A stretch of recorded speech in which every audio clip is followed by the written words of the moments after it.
तुम्हारे ऊपर आते हैं।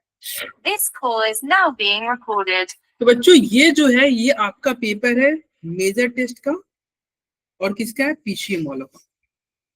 पीसीएम में क्वेश्चन नंबर 31, ये फर्स्ट क्वेश्चन आपके सामने आया था, बताओ क्या होगा आंसर इसको।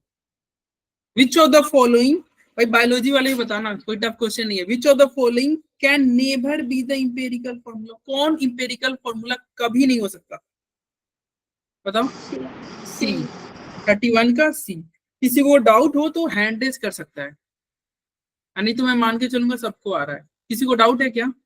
सी क्यू पता है ना, ये देखो हार्ड। चलो देखो, ये इसलिए इंपेरिकल फॉर्मूला नहीं हो सकता क्योंकि देखो यहाँ पे 2 है 2 है 4 है, इसका इंपेरिकल फॉर्मूला क्या होगा, 2 से डिवाइड कर दो, एक्स वाई जेड 2, ये इंपेरिकल फॉर्मूला होगा। एक्स वाई जेड 2 ये इंपेरिकल फॉर्मूला होगा, ठीक है। इंपेरिकल फॉर्मूला में कुछ भी कॉमन नहीं होना चाहिए, कॉमन फ्रैक्शन जो आपका होगा उसको डिवाइड कर लेते हैं कॉमन टर्म पे। चलो 32 में किसी को डाउट है क्या? देखो लिमिटिंग रीजन पे क्वेश्चन था, ये आपका लिमिटिंग रीजन के ऊपर क्वेश्चन था, किसी को डाउट है? 32 का बी, यस बी होगा, 32 का बी होगा। किसी को डाउट है तो बताओ। कह रहा है कि रिएक्शन है, ये रिएक्शन आपका दे रखा हुआ है, ये रिएक्शन दिया हुआ है, ठीक है। एक ए बोल रहा है तुम्हारा 2 मोल है और बी तुम्हारा 3 मोल है, पूछ रहा है कौन सा लिमिटिंग रीजन है। अरे किसी को डाउट है क्या? आगे बढ़े? नहीं है डाउट? Yes sir. ये बहुत इजी क्वेश्चन। चलो क्वेश्चन नंबर 33।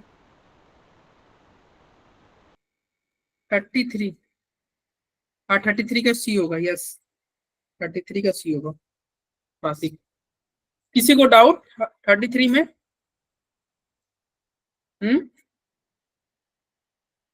अरे ये देखो ये क्वेश्चन में तुम सॉल्व करोगे ना तो मोल तुम्हारा, मोल फ्रैक्शन दे रखा हुआ, I think yes mole fraction दे रखा हुआ, यानी कि मोल ऑफ हाइड्रोजन क्या होगा 0.5 और मोल ऑफ क्या ऑक्सीजन है ना, ऑक्सीजन मतलब O2, मोल ऑफ O2 भी क्या हो जाएगा, ये भी 0.5।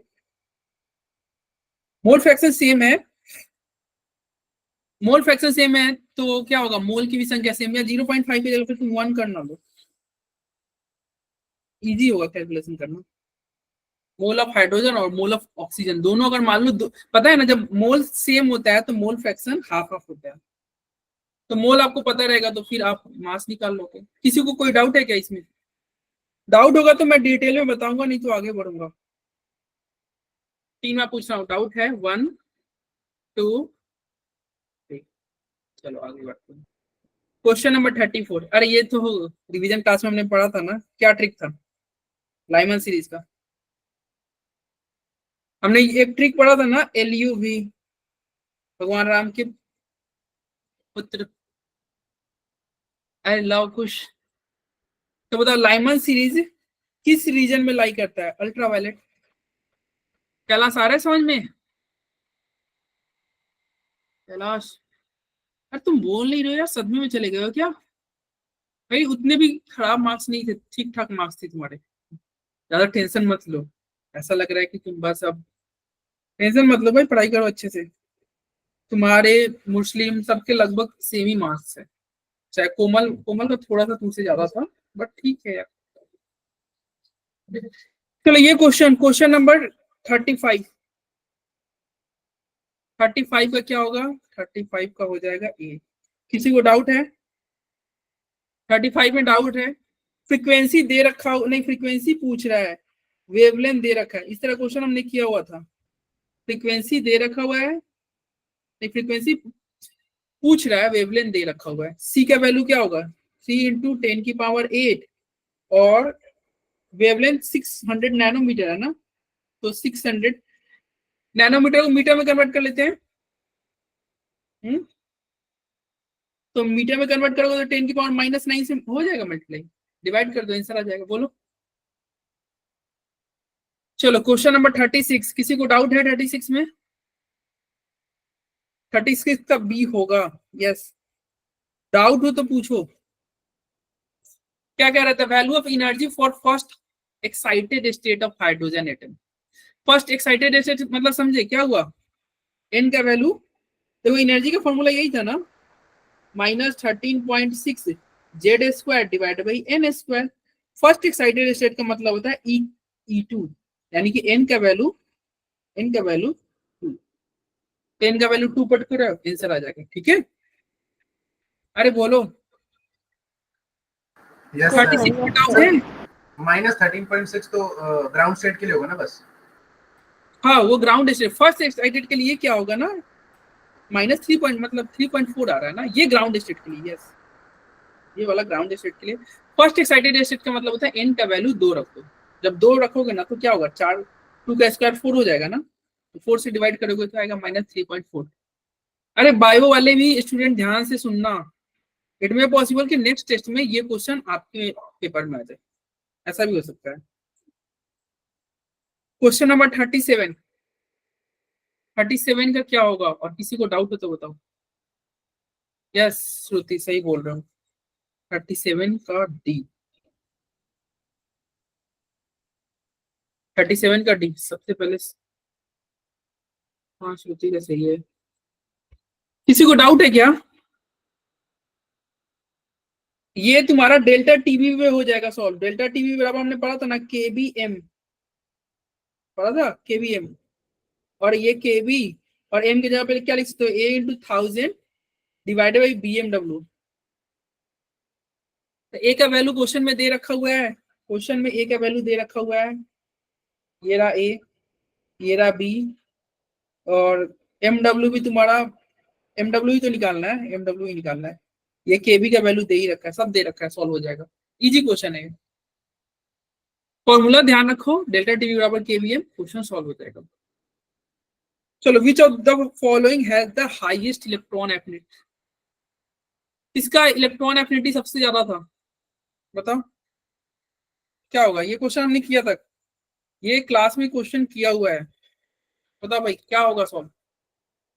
38 का, 38 का डी, यस सही बता रहे हो। सबसे पहले किसका सही था, नैन्सी ने सबसे पहले करेक्ट किया, फिर फातिमा, श्रुति, सौरभ, ऋषभ। हाँ 38 का डी होगा, क्लोरीन। अगर ऑर्डर लिखोगे तो बताओ, अगर ऑर्डर आपसे पूछा जाए तो क्या होगा, सबसे ज्यादा इलेक्ट्रॉन एफिनिटी क्लोरीन का, फिर किसका होगा, फ्लोरीन का, फिर तुम्हारा ऑक्सीजन का, फिर तुम्हारा नाइट्रोजन का। अरे पढ़ा था ना कि पीरियोडिक टेबल में लेफ्ट से राइट जाते हो तो इलेक्ट्रॉन एफिनिटी इंक्रीज करता है। देखो ना एटॉमिक नंबर तुम्हारा इंक्रीज करते नहीं जा रहा है, ये 7 है, ये 8 है, ये 9 है। और हमने ये भी पढ़ा था कि सेकेंड पीरियड वाला का फर्स्ट पीरियड से ज्यादा इलेक्ट्रॉन एफिनिटी होता है, सेकेंड का फर्स्ट से ज्यादा होता है। चलो 39 का क्या होगा, और किसी को डाउट हो तो पूछ सकता है। हाँ प्रातिक 39 बताना है आपको, मतलब 39 डाउट है, 39 मेरे को इसमें डाउट है 39 में। 39 में डाउट है, ठीक है। देखो 39 का आंसर बच्चे सी बोल रहे हैं, ठीक है सी होगा। देखो decreasing acidic nature, decreasing acidic nature हमने पढ़ा था ना कि पीरियोडिक टेबल में जब आप लेफ्ट से राइट जाओगे, लेफ्ट से राइट जाते हो तो एसिडिक कैरेक्टर बढ़ता है, याद है। पीरियोडिक टेबल में अगर ऑक्साइड है, ऑक्साइड वाला है, अगर ऑक्साइड फॉर्म कर रहा है और लेफ्ट से राइट, देखो लेफ्ट से राइट जाने पे सब कुछ इंक्रीज कर रहा था, क्या क्या इंक्रीज कर रहा था बताओ, इलेक्ट्रॉन एफिनिटी इंक्रीज करता है, आयनाइजेशन एनर्जी लेफ्ट साइड जाने में इंक्रीज करता है, इलेक्ट्रोनिगेटिविटी ये भी इंक्रीज करता है, एसिडिटी ये भी इंक्रीज कर, मतलब सब इंक्रीज कर रहे थे। एकमात्र जो है वो डिक्रीज कर रहा था, वो कौन था, कौन डिक्रीज करता है, बस रेडियस ही डिक्रीज करता है, बाकी सब इंक्रीज करते हैं। बस आसान सा क्वेश्चन है, आसान सा क्वेश्चन है सर। इसको डिक्रीजिंग ऑर्डर में करना था ना भाई। देखो एटॉमिक नंबर देखते जाओ, नाइट्रोजन का क्या है 7, ठीक है, ये तुम्हारा एटॉमिक नंबर देखते जाओ 6। लिथियम में क्या होता है, hydrogen helium lithium, hydrogen helium lithium, 3 हुआ, 4 हुआ, 5 हुआ, 6 7, देखो ना एटॉमिक नंबर के बेस पे हो गया, कुछ नहीं। अरे लेफ्ट जाओगे एटॉमिक नंबर बढ़ेगा ना तो एसिडिक नेचर बढ़ रहा है पीरियोडिक टेबल में, लेफ्ट से राइट जा रहे हो। अरे समझ में आया, कुछ नहीं था भाई, बच्चा वाला क्वेश्चन था ये। लेफ्ट से राइट जा रहे हो एसिडिटी बढ़ता है, एटॉमिक नंबर नाइट्रोजन का कार्बन से ज्यादा है, लेफ्ट से राइट जा रहे हो, ठीक है। अरे बोलो, हो गया। ए करा था तो गलत था प्रतीक, समझ में आया? अरे समझ में आ गया ना? चलो अब आता है 40। देखते जाओ यार तुम मिस्टेक अपनी, देखो एक और चीज है ना, अगर तुम पेपर दे रहे हो और वो पेपर के दौरान मिस्टेक हो गया और तुम एनालाइज करोगे और अगर तुम रियल आंसर पे पहुंच जाओगे ना, फिर वो कभी नहीं भूलोगे। अगर ये पेपर में आपका रॉन्ग हो गया हो और यहाँ पे आप समझ गए ना, अगली बार ये क्वेश्चन आपका, ठीक है, अगली बार ये क्वेश्चन आपका रॉन्ग नहीं होगा, क्योंकि मिस्टेक से बच्चे या कोई भी इंसान बहुत जल्दी सीखता है, हम मिस्टेक से ज्यादा सीखते हैं। सर इस कन्वर्सन में चार्ज चेंज होने से हाइब्रिडाइजेशन कैसे इफेक्ट होगा, ये कंफ्यूजन। अच्छा क्वेश्चन नंबर 40 में, अरे ऋषभ माथुर 40 की बात कर रहे हो? हाँ देखो ये क्वेश्चन तुम्हारे, मैं बोला ना एक क्वेश्चन ऐसा है जो दोनों पेपर में आता है, ये बायो वाले में भी आया था और ये क्वेश्चन मैथ वाले में भी आया हुआ था, ये दोनों में आया हुआ था। तो बायो वाले मैथ वाले दोनों समझ लो। क्या कर रहा है, which of the following conversion involve change in both hybridization and shape. कह रहा है हाइब्रिडाइजेशन भी चेंज करना है, शेप भी चेंज करना है, दोनों चेंज करना है। तो इसका आंसर क्या होगा बताओ? यस सौरभ सही बोल रहे हो। सौरभ, तो तुम्हारे मार्क्स कितने आए थे यार टेस्ट में? क्लास में तो तुम सही रिस्पॉन्स करते हो, टेस्ट में कितने आए थे? सर किसके? सौरभ अच्छा ओके। 445। ऑफलाइन दिया था आपने पेपर, ऑनलाइन दिया था? अरे यस सर मतलब क्या, ऑफलाइन या ऑनलाइन, ये ना बताओ। सर ऑनलाइन दिया था। ऑनलाइन दिया था, ऑफलाइन जाके देना चाहिए था ना भाई। सर मैं जा नहीं पाया था उस दिन, सर मेरा प्लान था ऑफलाइन जाने का ही बस। नेक्स्ट टेस्ट अब तो ऑफलाइन तुम्हारा नवंबर में होगा, तो ऑनलाइन ही देना है। ऑफलाइन देने से ये भी होता है ना, तुम अपने जाओगे तो फ्रेंड्स जो तुम्हारे क्लास के फ्रेंड्स हैं उनसे मिल लोगे और थोड़ा बात हो गया, गेट टुगेदर हो गया। चलो क्या हो गया तुम्हारा, 40 का डी होगा, 40 का डी होगा कैसे देखो। अरे ये रेगुलर क्लास में डिस्कस किए थे यार, ये क्वेश्चन डिस्कस किए थे। देखो भाई BF3 में से BF4 बन रहा, अरे ये बताओ 3 एटम है तो हाइब्रिडेशन किस क्या होगा? लोन पेयर तो किसी में नहीं है, लोन पेयर तो किसी में नहीं है, बताओ हाइब्रिडेशन क्या होगा? अरे 3 एटम जुड़े हुए तो हाइब्रिडेशन क्या होगा बताओ? हाँ sp2 होगा, sp3 और sp ये sp2 होगा और ये हो जाएगा sp3, ठीक है। तो बस हाइब्रिडेशन चेंज हो गया, अरे जब हाइब्रिडेशन चेंज हो गया तो शेप तो चेंज होगा ही, ठीक है। तो हो गया दोनों शेप, दोनों चेंज हाइब्रिड। ये रेगुलर क्लास में डिस्कस किया था बहुत अच्छे से। किसी को डाउट है? बाकी सब में देखना हाइब्रिडेशन तुम्हारा सेम ही होगा, बाकी सब में हाइब्रिडेशन तुम चेक करना सेम ही होगा। चलो ये आओ, using MO theory predict which of the species has shortest bond length. बताओ शॉर्टेस्ट बॉन्ड लेंथ पूछ रहा है, यानी कि बॉन्ड ऑर्डर क्या होना चाहिए, बॉन्ड ऑर्डर क्या होना चाहिए, कम या ज्यादा? बॉन्ड लेंथ कम है तो यानी कि बॉन्ड ऑर्डर क्या होना चाहिए, ज्यादा? ज्यादा Yes. ज्यादा। देखो बॉन्ड लेंथ और बॉन्ड ऑर्डर में उल्टा रिलेशन होता है, तो तुम चेक कर लो बॉन्ड ऑर्डर किसका ज्यादा है। और बॉन्ड ऑर्डर चेक करने के लिए क्या करना है, अरे इलेक्ट्रॉन काउंट करोगे, इलेक्ट्रॉन काउंट करेगा और फिर से हमारा वो ट्रिक याद है ना, क्या था? जो 14 था उसमें उसका बॉन्ड ऑर्डर क्या आ रहा था 3, और उससे कम जाने पे जैसे 13 का बॉन्ड ऑर्डर 2.5, 12 का बॉन्ड ऑर्डर 2, ऐसे ही हो रहा था ना। Yes sir. तो बस, तो सबका बॉन्ड ऑर्डर तुम निकाल लो। तो बॉन्ड ऑर्डर तुम्हारा सबसे ज्यादा किसका होता है? देखो 3 से ज्यादा तो बॉन्ड ऑर्डर होता ही नहीं है, कभी हमने 3 से ज्यादा बॉन्ड ऑर्डर देखा है? नहीं। तो 14 इलेक्ट्रॉन काउंट कर लो किसमें, बताओ किसमें होगा 14 इलेक्ट्रॉन? 41 का आंसर क्या हो रहा है आपका? डी में होगा ना यस 41 का डी हो रहा है, यस 14, इसमें 14 इलेक्ट्रॉन है, 14 इलेक्ट्रॉन यानी कि इसका बॉन्ड ऑर्डर क्या है, इसका बॉन्ड ऑर्डर का वैल्यू 3 है, क्योंकि बॉन्ड ऑर्डर 3 मतलब बॉन्ड लेंथ सबसे कम इसी का होता है। देखो 11 क्वेश्चन हमने कर लिया, सारे इजी क्वेश्चन थे, फिर भी तुम्हारे रॉन्ग हो जाते हैं। करण कोई ऐसा क्वेश्चन है जो बहुत मतलब एक्स्ट्रा ऑर्डिनरी आ गया था अभी तक? क्वेश्चन तो इजी, ये क्वेश्चन इजी आता है, चाहे तुम्हारा संडे टेस्ट हो, जेई हो, नीट हो, रियल एग्जाम में क्वेश्चन इजी ही रहता है। बस क्वेश्चन तो इजी आता है एग्जामिनेशन लेकिन हॉल में जो होता है ना, हम पैनिक कर जाते हैं, हाँ सर सही में पैनिक कर सही जाते हैं। बात है सर। और ये पैनिक कैसे नहीं करेंगे, जब हम प्रैक्टिस करेंगे, क्वेश्चन प्रैक्टिस करेंगे, टेस्ट दे रहे हैं उसको क्या करेंगे भाई, उसमें हम देखेंगे, एनालिसिस करेंगे कि कहाँ रॉन्ग हो रहा है। क्वेश्चन तो यही है, देखो यही क्वेश्चन आपके पेपर में भी आया था, क्लास में भी हो रहा है।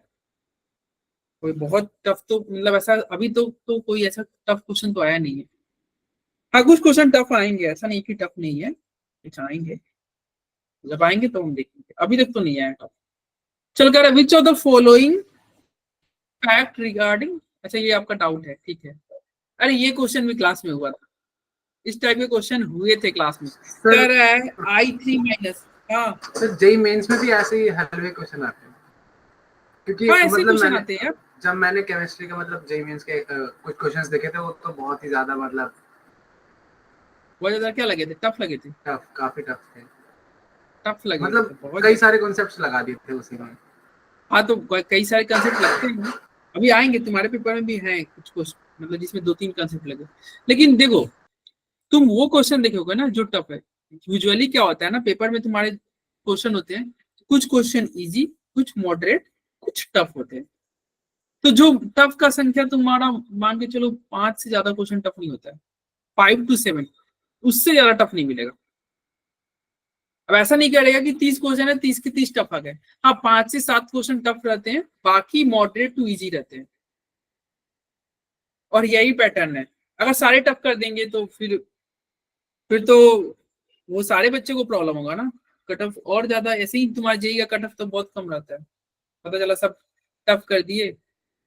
और इसमें भी ऐसा होता है कि किसी साल फिजिक्स टफ होगा तो केमिस्ट्री मैथ इजी होगा, किसी साल केमिस्ट्री टफ होगा, तो ऐसे मतलब वेरी करते रहता है। मतलब 3 पेपर है ना पीसीएम, तो तीनों में से एक पेपर टफ रहता है, एक मॉडरेट, एक इजी रहता है, तो ये आपकी लक के ऊपर है। चलो कह रहा है विच ऑफ द फॉलोइंग, देखो ये तो हमने किया था यार, I3 माइनस का स्ट्रक्चर नहीं देखा था, ये आई था, एक और आई, एक और आई, इस आई पे 2 लोन पेयर, लोन पेयर हमेशा इक्विटोरियल पोजीशन पे रहता है, याद है, ऐसे ही होता है ना I3 माइनस। तो लोन पेयर कहाँ रहता है, इक्विटोरियल पे रहता है, आई कहाँ रहता है, एक्सियल पे, ये हमने रेगुलर क्लास में डिस्कस किया था, आई एक्सियल पे रहता है, ठीक है, और ये इक्विटोरियल पे होता है, लीनियर शेप हुआ। तो क्या करते हैं, सेंट्रल मेटल, देखो option number 1 central metal 3 lone pair, हाँ भाई लोन पेयर, ये इनकरेक्ट पूछ रहा है, क्या आंसर क्या होगा, यस वान्या सही बोल रहे हो, डी।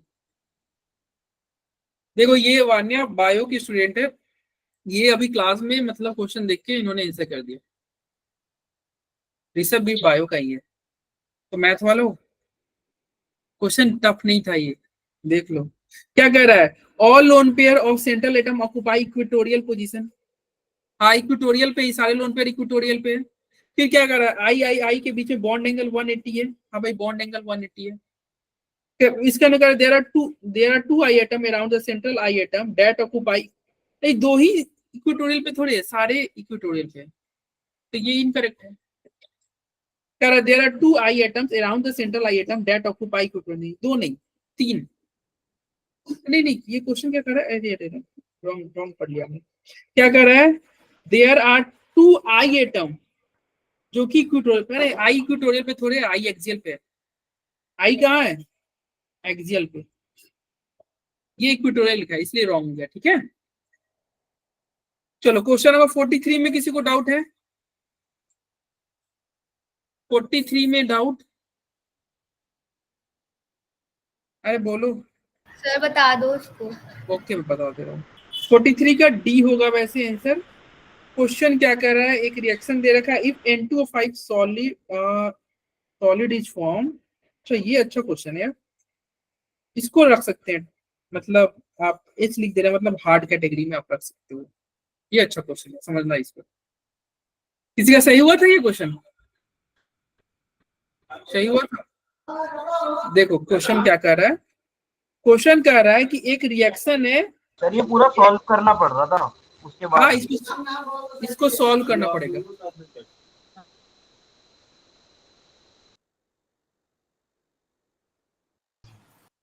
देखो ये एक रिएक्शन दिया हुआ है जिसका डेल्टा एच का वैल्यू दे रखा है, ठीक है। उसके बाद में कह रहा है अगर मान लो, देखो यहाँ पे प्रोडक्ट में देखो N2O5 गैस बन रहा है ना, प्रोडक्ट में N2O5 गैस बन रहा है, लेकिन ये कह रहा है कि मान लीजिए N2O5 गैस नहीं सॉलिड बनता, क्या बनता? Solid. If N2O5 solid is formed instead of gas, gas की जगह पे सॉलिड बनता in the reaction, what will be delta H? तो डेल्टा एच क्या होगा? मतलब इस रिएक्शन में ये गैस की जगह पे सॉलिड बनता तो डेल्टा एच का वैल्यू क्या होता? और आपको सर इस क्वेश्चन में बहुत टाइम वेस्ट हुआ था। हाँ ये क्वेश्चन थोड़ा टफ है, मैं बोल रहा हूँ। हाँ सर, मगर इसमें हाँ टाइम वेस्ट हुआ था। तुम यहाँ इसके क्वेश्चन कैसे अटेम्प्ट कर दिए? ये तो मैथ वालों का है। तो नहीं सर, हाँ हमारे में भी थे ऐसे क्वेश्चन। ऐसे क्वेश्चन थे लेकिन ये तुम्हारे में नहीं थे सर, ऐसे थे ना, ये तो नहीं था। और जब तुम्हारे वाले आएंगे ना तो तुम बात करना, ये तो तुम्हारे में थे ही नहीं, ये नहीं था, ये मैथ वालों का है। फिर कह रहा है डेल्टा एच सब्लिमेशन का वैल्यू दे रखा है। अरे सब्लिमेशन मतलब क्या होता है? सॉलिड से क्या कन्वर्ट होना? Yes. यस तो इस क्वेश्चन को मैं ब्लैंक स्लाइड से आपको समझाता हूँ। ये अच्छा क्वेश्चन है, तो आगे हमारा ब्लैंक स्लाइड दे रहा है। देखो क्वेश्चन नंबर कौन था? 43 क्वेश्चन था। काम करते पहले यहाँ पे लिख देते हैं पीसीएम, और पीसीएम में क्वेश्चन नंबर 43। देखो आपको एक रिएक्शन दे रखा है, क्या रिएक्शन दे रखा हुआ था? 4NO2 gas plus O2 gas, और ये कन्वर्ट होके बना था 2N2O5 गैस। और डेल्टा एच का वैल्यू इसका क्या दे रखा हुआ है? इसका डेल्टा एच का वैल्यू दे रखा हुआ है क्वेश्चन में -111 किलो जूल, ठीक है। और फिर वो बोल रहा है कि भाई देखो ये गैस की जगह पे अगर सॉलिड बन जाए तो क्या होगा? गैस की जगह पे सॉलिड बन जाए तो क्या होगा? और एक और आपको दे रखा था सब्लिमेशन, यानी कि एक और आपको दे रखा हुआ था नहीं, क्वेश्चन में क्या दे रखा हुआ था? N2O5, और क्या दे रखा हुआ था? N2O5 सब्लिमेशन दे रखा हुआ था ना। सब्लिमेशन मतलब क्या होता है? सॉलिड से गैस बनना, यही होता ना। N2O5 सॉलिड से गैस बनना, इसका वैल्यू देखते हैं क्वेश्चन में क्या दे रखा हुआ है। 54 सर। 54 दे रखा हुआ है। देखो सब्लिमेशन दे रखा हुआ है 54, सब्लिमेशन का वैल्यू दे रखा है 54 किलो जूल पर मोल, यानी कि इसका डेल्टा एच दे रखा हुआ है 54 किलो जूल पर मोल, ठीक है। पर मोल दे रखा हुआ है, याद ध्यान रखें। अब हमें चाहिए सॉलिड से गैस बनाना है, एक काम, मतलब गैस जो था ना इसको सॉलिड में कन्वर्ट करना है। अगर ये जो रिएक्शन है इसको उल्टा करके जोड़ दे, तुम देखना मैं क्या करना चाह रहा हूँ। इसको थोड़ा नीचे ले जाते हैं। अगर ये आपको सॉलिड बनाने का तरीका क्या है कि 2N2, एक और रिएक्शन लिख दो, अपने मन से लिख दो, 2N2O5 गैस और ये कन्वर्ट हो जाए 2N2O5 सॉलिड। इसको इक्वेशन 1 मान लो, इसको 2 मान लो। बताओ दोनों को ऐड करोगे, ये गैस और गैस वाला कट जाएगा, सॉलिड बच जाएगा कि नहीं? बोलो। अगर ये इसको अगर हम ये इक्वेशन लिख दे और ऐड करेंगे तो जो तुम्हें चाहिए था वो मिल जाएगा। क्वेश्चन में कह रहा है कि नहीं गैस नहीं सॉलिड बनाना, तो जो तुम्हें चाहिए था वो मिल जाएगा। अब ये कैसे बनाएंगे भाई? तो दोनों को ऐड करना है। आपको पता है ना जब इक्वेशन ऐड करते हैं तो डेल्टा एच भी ऐड हो जाता है। जब इक्वेशन ऐड करते हैं तो डेल्टा एच भी ऐड हो जाता है। कैलाश क्यों ज्वाइन कर रहे हो, लेफ्ट कर रहे हो? सर नेट खराब है थोड़ा सा। नेट खराब है तो मोबाइल वाला यूज कर लो, मोबाइल डाटा।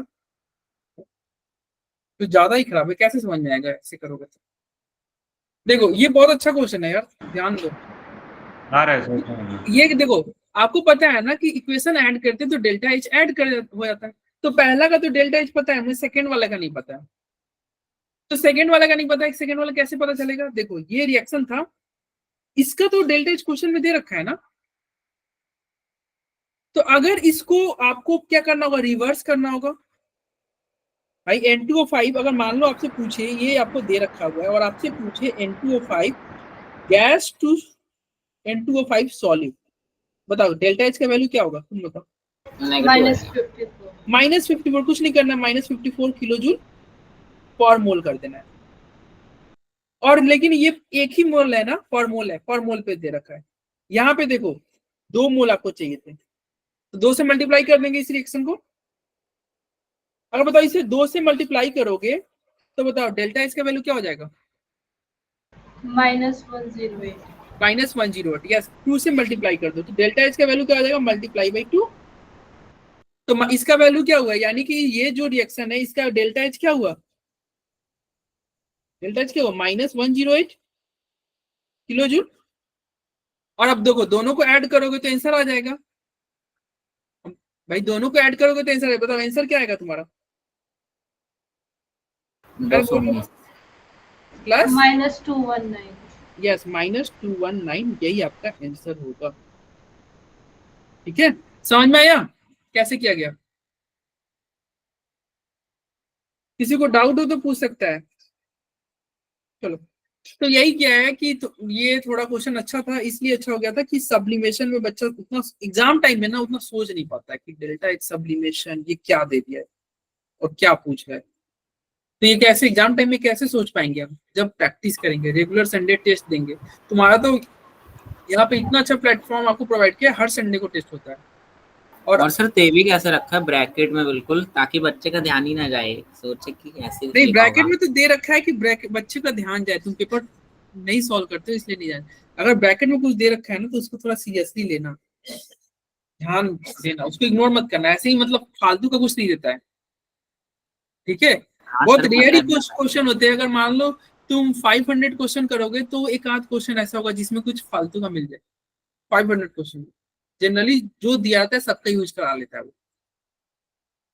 चलो ये 44 पे आते हैं। 44 का आंसर क्या होगा? ये इजी क्वेश्चन था अगर आपको कंसेप्ट पता हो तो। 44 क्या होगा? अरे मैथ वालों जल्दी जल्दी करो, बायो वाले को 50 क्वेश्चन सॉल्व करने हैं। 44 का बी, यस बी था। कैसे होगा बी? देखो क्या कर रहा है, एक रिवर्सिबल आइसोथर्मल, ये लाइन आपके लिए बहुत इंपॉर्टेंट था। आइसोथर्मल, आइसोथर्मल मतलब क्या होता है? हमने पढ़ा था रिवीजन क्लास में। आइसोथर्मल मतलब क्या होता है? डेल्टा टी का वैल्यू क्या होता है? 0। बोलो, जब डेल्टा टी 0 है तो चेंज इन इंटरनल एनर्जी ये भी 0 होगा, ये भी 0। तो बता, जब तुम्हारा डेल्टा टी 0 है तो क्या इंट्रोपी का 0 इंट्रोपी में चेंज होगा? अरे ये देखो, एक आपने पढ़ा था ना, सिस्टम होता है और एक सराउंडिंग होता है, और जब दोनों को ऐड करते हैं तो यूनिवर्स बनता है। पता है ना आपको? सिस्टम प्लस सराउंडिंग मिलकर बनता है यूनिवर्स। डेल्टा टी अगर 0 है तो अगर जितना हीट सिस्टम एब्जॉर्ब करेगा उतना ही हीट सराउंडिंग लॉस करेगा। और इंट्रोपी का चेंज क्या होगा? सेम ही होगा, बस साइन। अगर मान लो, अरे इंट्रोपी का चेंज सेम नहीं होगा, मतलब जितना हीट सिस्टम एब्जॉर्ब करेगा उतना ही हीट सराउंडिंग लॉस करेगा।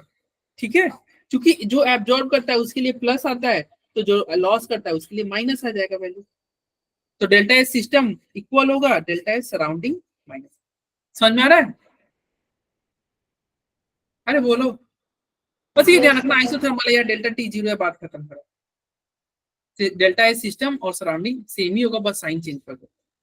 ये क्वेश्चन तो बहुत इजी है, बहुत इजी है। ऑक्टाहेड्रल कॉम्प्लेक्स बता रहा क्या है ये? इसका आंसर बता दो यार। 45 का सी, यस सी होगा। किसी को डाउट है तो पूछ सकता है। ये क्वेश्चन को इजी कैटेगरी में डालेंगे। पिछला क्वेश्चन जो था वो हार्ड था, जैसे वो जो अभी हमने डिस्कस किया था, ये इजी में जाएगा। ठीक है, तो क्या होगा भाई, इसका आंसर क्या होगा बताओ? सर थर्ड 45 का सी होगा। एंड सबसे पहले करेक्ट आंसर आया है किसका भाई? किसका? सौरभ का। सौरभ, श्रुति, प्रातिक सबके सही है। अरे देखो क्या कह रहा है क्वेश्चन में, क्वेश्चन में बोल रहा है कि एक ऑक्टाहेड्रल कॉम्प्लेक्स है, एक ऑक्टाहेड्रल कॉम्प्लेक्स है जो कि, अरे ऑक्टाहेड्रल कॉम्प्लेक्स है जो कि डायामैग्नेटिक है। अरे भाई जब डायामैग्नेटिक है तो बताओ, डायामैग्नेटिक है तो अनपेयर्ड इलेक्ट्रॉन होगा क्या? No sir. नहीं, अनपेयर्ड इलेक्ट्रॉन नहीं होगा तो क्या होगा? एक तरह से इस बार कोबाल्ट में कितने इलेक्ट्रॉन होते हैं? कोबाल्ट का एटॉमिक नंबर कितना होता है भाई? फेरस, कोबाल्ट, निकल 27 और 3 प्लस है, यानी कि इसमें इलेक्ट्रॉन की संख्या d6 होगा ना? Yes sir. 3 प्लस है यानी कि इलेक्ट्रॉन की संख्या d6 हो गया। अब d6 हो गया, d6 मतलब क्या हो गया? ये लो 1 2 3 4 5 6, लेकिन ये तो पैरामैग्नेटिक कहलाएगा। ये डायमैग्नेटिक कब होगा? जब ये दोनों इलेक्ट्रॉन क्या हो जाए, इसमें से निकल के पेयर हो जाए। अब बताओ, जैसे ही पेयर हुआ 2 डब्बा खाली हो गया ना, यानी कि हैबिटेशन d2sp3 नहीं होगा, इनर ऑर्बिटल कॉम्प्लेक्स बन रहा है। ठीक है, अरे ये इजी क्वेश्चन है। चलो 40, हाँ ऋषभ बताओ भाई। सर जो ऊपर वाला क्वेश्चन नहीं है, कौन, ये वाला? हाँ क्वेश्चन नंबर बोलो 44। हाँ हाँ, हाँ, तो बोलो। इसमें एंट्रोपी का चेंज 0 होगा। इंट्रोपी के चेंज 0 नहीं, डेल्टा टी 0 होगा ना आइसोथर्मल। तो इंट्रोपी जितना चेंज सिस्टम का होगा ना, वो मतलब इक्वल होता है सराउंडिंग के। Change in entropy of system equal होगा change in entropy of surrounding minus. ठीक है, चलो आगे बढ़ते। Which of the following element has the highest first ionization potential? अरे ये आसान क्वेश्चन है। यस, अरे वैसे ही बताओ, लेफ्ट से राइट जाते हो, आयनाइजेशन एनर्जी क्या बढ़ता है कि घटता है? बढ़ता है। तो एटॉमिक नंबर देख लो ना, यहाँ पे स्कैंडियम टाइटेनियम का एटॉमिक नंबर क्या होगा? 22, वेनेडियम 23, ये 24, ये 25 और प्लस एक्स्ट्रा क्या होता है? ये तो हाफ फील्ड भी है, पता है ना, एमएन हाफ फील्ड होता है। तो यहाँ से इलेक्ट्रॉन निकलना ही नहीं चाहेगा, तो इसका क्या हो जाएगा? सबसे ज्यादा आयनाइजेशन पोटेंशियल। बोलो, अरे समझ में आ रहा है? ये भी इजी क्वेश्चन है यार, इजी क्वेश्चन है ये। अब आते हैं नेक्स्ट क्वेश्चन 47। ये थोड़ा अच्छा है, मतलब इजी की कैटेगरी में ये भी जाएगा। अरे ऐसे टाइप मत करो यार, 47D ऐसे करके लिखो, पता ही नहीं चल रहा है तुम कौन से किसका आंसर बता रहे हो। हाँ भाई सही बता रहे हो। सबसे पहले वैसे दिया हुआ था श्रुति, तब प्रातिक, फातिमा, श्रुति, नैन्सी, सबके सही है। अरे यहाँ पे सही हो रहा है, एग्जामिनेशन हॉल में सही हुआ था। यस सर, ये क्वेश्चन एक बार ऑनलाइन में भी आ रखा है सर। ऑनलाइन, हाँ ये क्वेश्चन ऐसे आते हैं, ऑनलाइन में आया था। ऐसे क्वेश्चन आपके रियल एग्जाम में भी आए हुए हैं, प्रीवियस ईयर क्वेश्चन आप करोगे तो आए हुए हैं। देखो क्या कह रहा है, देखो जब भी इस तरह क्वेश्चन होगा ना, तो हम क्या करते हैं, जहां पे चेंज नहीं होता ना उसको उठाते हैं। देखो यहाँ पे चेंज हो रहा है क्या? नहीं, यहाँ पे चेंज नहीं हो रहा है। ए का चेंज हो रहा है क्या यहाँ पे? बताओ, नहीं हो रहा है। तो बताओ बी को जब हम ट्वाइस कर रहे हैं तो ये रिएक्शन कितना हो गया? रिएक्शन तो कांस्टेंट रहा कि नहीं? रेट ऑफ रिएक्शन, यानी कि बी पे डिपेंड कर रहा है क्या? क्या रिएक्शन बी पे डिपेंड कर रहा है क्या? बी को डबल करोगे तो रिएक्शन को नहीं, रिएक्शन में कुछ नहीं हुआ। तो बी वाला तो होगा ही नहीं, इसमें भी बी है, इसमें भी बी है, इसमें भी बी है, सारे गलत। तो जो बच गया वही सही। तुम ये चेक भी कर सकते हो। देखो हाँ, एग्जाम में तुम ये टेक्निक अपनाना है, जब सारे गलत तो जो बच गया उसको टिक करो, आगे बढ़ो, टाइम भी सेव करना है। ठीक है, ऐसा समझ में, जैसे हमने चेक किया बी तो हो नहीं सकता, यहीं पे हम टिक करके आगे बढ़ जाएंगे, मतलब और फर्दर स्टेप करने की जरूरत नहीं है। ठीक है, लेकिन हाँ यहाँ पे हम चेक कर लेते हैं कि डी ही क्यों होगा। यहाँ पे देखो, ये डी के लिए देखो, ये सेम रहा कि नहीं? बी सेम है, और इसको जब ट्वाइस कर रहे हो, रिएक्शन क्या हो रहा है? क्या ट्वाइस हो रहा है क्या? देखो, जब बी सेम है, बी सेम कहाँ है? यहाँ पे। तो जब बी सेम है, ए को आप ट्वाइस कर रहे हो, ए को ट्वाइस कर रहे हो, तो रिएक्शन भी ट्वाइस हो रहा है, नहीं यानी कि ए पे डायरेक्टली डिपेंड कर रहा है, इसलिए ए का पावर क्या होगा? ए का पावर 1 होगा। बोलो, समझ में आया? तो आंसर क्या होगा? 47 का आंसर हो जाएगा डी। चलो 48, किसी को डाउट हो तो बताओ। 48 को डाउट हो तो बताओ। नहीं डाउट? यस सर, इसको सोल्व करवा दो, इसका इसको सॉल्व। अरे ये क्वेश्चन आया था आंसर क्या आ रहा है पहले ये बता। सर। मेरा तो बड़ा अजीब सा आया था वैल्यू, बड़ा अजीब सा आया था क्योंकि, अच्छा एक श्रुति चौधरी भी है, एक श्रुति करके बायो में भी है, बायो में भी एक स्टूडेंट है, अच्छा। ओ, चलो इधर देखो। अरे ये कुछ क्वेश्चन में कुछ था ही नहीं यार, बहुत इसको इजी कैटेगरी में डालेंगे। कैसे, तुम अभी पता चल जाएगा। देखो, कर रहा है determine osmotic pressure. Osmotic pressure का फॉर्मूला ही बता दो यार, क्या होता है? पाई इज इक्वल टू क्या होता है? सीआरटी नहीं, आईसीआरटी। आईसीआरटी, अरे मतलब बाद में हम ये आई से मल्टीप्लाई किए थे ना, याद है? अब बताओ इसका आई का वैल्यू बता दो भाई, इसका आई का वैल्यू बता दो। करा ये पूरी तरह से टूट जाएगा, 3 होगा ना? K2SO4 का आई का वैल्यू 3 होगा। अब बताओ इसका वैल्यू 3 हो गया। आर आपको पता है ना, आर क्या लेते हैं? 0.0821। आर का वैल्यू लेते हैं 0.0821। टेम्परेचर क्वेश्चन में दे रखा हुआ है 25 डिग्री सेल्सियस यानी कि 298 केल्विन। अब सी का वैल्यू पुट कर दो, आंसर आ जाएगा। मतलब सी के बारे में लिखो। अब सी हमने पढ़ा था ना, देखो सी का फॉर्मूला क्या होता है? A × 1000 divided by VMW। A × 1000 divided by VMW। क्या A का वैल्यू दे रखा है क्या? देखो, हाँ दे रखा हुआ है 25 मिलीग्राम। ये ध्यान रखना, मिलीग्राम दे रखा है, यानी कि इसको ग्राम में कन्वर्ट करो। समझ रहे हो? ये मिलीग्राम है, यानी कि ग्राम में, यूनिट में ध्यान देना यार। क्वेश्चन में जेई वाले स्पेशली यूनिट पे ध्यान देना। 0.025 ग्राम होगा तो ए का वैल्यू आपका हो गया। अरे ए का वैल्यू हो गया। अब तुम्हारा वॉल्यूम 2 लीटर दिया हुआ है। ये जब फॉर्मूला अप्लाई करते हैं ना तो ये ml में लेते हैं वॉल्यूम यहाँ पे, क्योंकि 1000 ऊपर से मल्टीप्लाई किए हो ना, तो ml में लोगे तो क्या होगा? 2000 हो जाएगा। और K2SO4 का मॉलिक्यूलर वेट निकालोगे तो मॉलिक्यूलर वेट कितना होगा K2SO4 का? सॉल्व करके देखना, 174 आ जाएगा। बस अब आ गया, सॉल्व कर दो, आंसर आ जाएगा। क्या आ रहा है भाई? 48 का आंसर क्या आ रहा है? 48 का आंसर क्या आ रहा है? 47 पे ही हो यार तुम लोग। 5.2 सौरभ का करना है। यस, सौरभ सही बता रहा है, सी होगा। ठीक है, अरे समझ में आया? अरे बोलो श्रुति, आपको समझ में आया कैसे करना है? आ गया बस आप मे भी ये मिस्टेक कर दिए होंगे, ये यूनिट पे ध्यान नहीं दिया हो, और यही सब छोटी छोटी मिस्टेक है जहाँ पे हम। यस सर, ये भी गलत हुआ था और एक इसका जो हमने मोलर मास निकाला वो भी मेरा क्या है? 172 निकला। इसी क्वेश्चन में?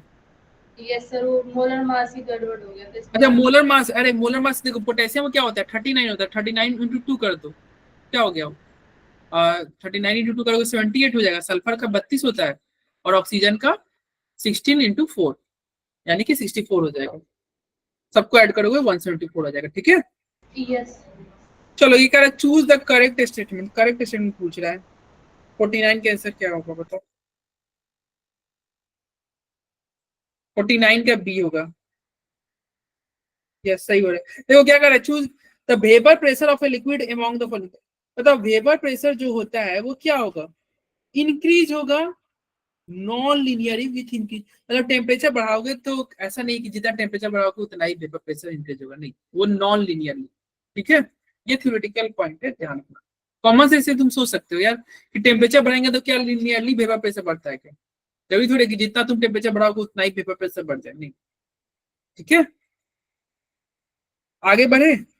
50, क्वेश्चन नंबर 50 कह रहा है which of this transition metal ion have same magnetic moment. Same magnetic moment के लिए क्या होना चाहिए? सेम मैग्नेटिक मोमेंट के लिए क्या होना चाहिए? Same number of unpaired electron. Same number of unpaired electron, यानी कि अनपेयर्ड इलेक्ट्रॉन तुम काउंट कर लो, अनपेयर्ड इलेक्ट्रॉन काउंट कर लो, आंसर आ जाएगा। हो जाएगा। तो 50 का आंसर आप क्या बोल रहे हो? सी। हाँ भाई, सी होगा। अनपेयर्ड इलेक्ट्रॉन अगर तुम काउंट करोगे ना तो इसका देखो, इसमें तुम्हारा कॉन्फ़िगरेशन D2 आएगा, इसका आएगा D1, इसका कॉन्फ़िगरेशन क्या आएगा? D9, और इसका कॉन्फ़िगरेशन आ जाएगा D5। D1 और D9 में अनपेयर्ड इलेक्ट्रॉन कितना होता है? 1। D1 और D9 में अनपेयर्ड इलेक्ट्रॉन की संख्या 1 होती है, इसलिए 2 और 3 हो जाएगा आंसर। ठीक है, अरे बोलो। और मैग्नेटिक मोमेंट क्या होगा? अगर मान लो अनपेयर्ड इलेक्ट्रॉन 1 है तो मैग्नेटिक मोमेंट क्या होगा? 1 पॉइंट समथिंग।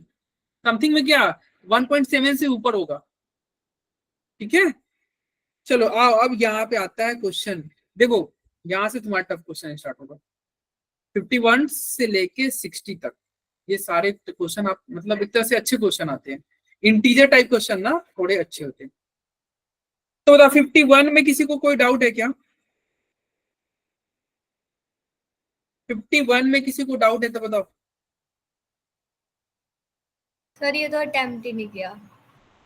अटेम्प्ट ही नहीं किया। देखो क्या कह रहा है, assuming that sea water is 3.5% mass by mass aqueous solution of NaCl if molality of sea water is x। अरे यार ये तो आसान क्वेश्चन था यार, मोलालिटी दे रखा हुआ है ठीक है, और आपको 100x का वैल्यू पूछना है। कह रहा है x जो है वो मोलालिटी है, x मोलालिटी है, तो आपको 100x का वैल्यू बता देना है। ये क्वेश्चन टफ नहीं था यार। 51 का आंसर होगा तुम्हारा क्या, देखो कैसे करना है। मोलालिटी का फॉर्मूला क्या होता है, एक हमने बताया था, मोलालिटी का फॉर्मूला होता है A into 1000 divided by BMW। याद आ रहा है, हमने मोलालिटी का फॉर्मूला पढ़ा था A into 1000 divided by BMW, और मोलालिटी का फॉर्मूला पढ़ा था A into 1000 divided by BMW। A का वैल्यू देखो क्वेश्चन में दे रखा हुआ है 3.5%, मतलब क्या हुआ 3.5 ग्राम। B का वैल्यू अब बताओ, अगर सॉल्यूट तुम्हारा 3.5 ग्राम है और सॉल्यूशन 100 ग्राम है तो B क्या हो जाएगा, 100 माइनस 3.5 यानी कि 96.5। समझ में आया? 35% ये हमने इसके बारे में हमने पढ़ा था, परसेंट का मतलब। अरे ए अगर तुम्हारा 3.5 ग्राम है, सॉल्यूट 3.5 ग्राम है, तो सॉल्यूशन इसका मतलब होता है 3.5 gram solute in 100 gram solution, in 100 gram solution, यानी कि सॉल्वेंट क्या होगा 96.5 ग्राम। और मॉलिक्यूलर वेट तुम्हारा क्या है, NaCl का मॉलिक्यूलर वेट होता है 58.5। अब इसको तुम सॉल्व करोगे तो तुम्हारा मोलालिटी आ जाएगा 0.62। मोलालिटी 0.62 है तो बताओ 100 से मल्टीप्लाई करोगे तो 100x का वैल्यू क्या हो जाएगा, 62। तो आंसर क्या होगा 62। समझ में आया? Yes sir. अरे क्वेश्चन इजी था, तुम समझ नहीं पाए। जब एग्जामिनेशन हॉल में इसको इजी कैटेगरी में डाला जाएगा, ये टफ क्वेश्चन नहीं था, इजी या मॉडरेट तुम बोल सकते हो। चलो क्वेश्चन नंबर 52 में किसी को डाउट है क्या? यस 3 होगा। ये अगर आप डिवीजन क्लास अटेंड किए होंगे तो वहां पे ये हमने बात किया था विल्किंसन कैटलिस्ट, याद है? जिगलर नाटा कैटलिस्ट, ये सब हमने पढ़ा था। वहां पे हमने पढ़ा था कि x का वैल्यू क्या होता है, विल्किंसन कैटलिस्ट में x का वैल्यू यहाँ पे 3 हो जाता है। तो बस वही था आंसर, ठीक है। अरे x के जगह पे क्या होगा 3, तो इसका आंसर क्या होगा 3। चलो क्वेश्चन नंबर 53 में किसी को डाउट है क्या? 53 में अरे बोलो जल्दी बोलो यार, डाउट है तो हैंड रेज करो, शर्माओ मत।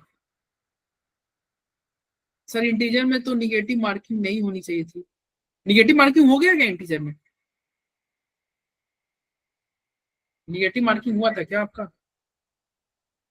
आप फैजान सर से कांटेक्ट करना एक बार, इस मैटर पे फैजान सर से बात करना। चलो 53 में डाउट है क्या, जल्दी बोलो यार, यस या नो। अभी बायो वाले का पूरा पड़ा हुआ है। नो नहीं डाउट है,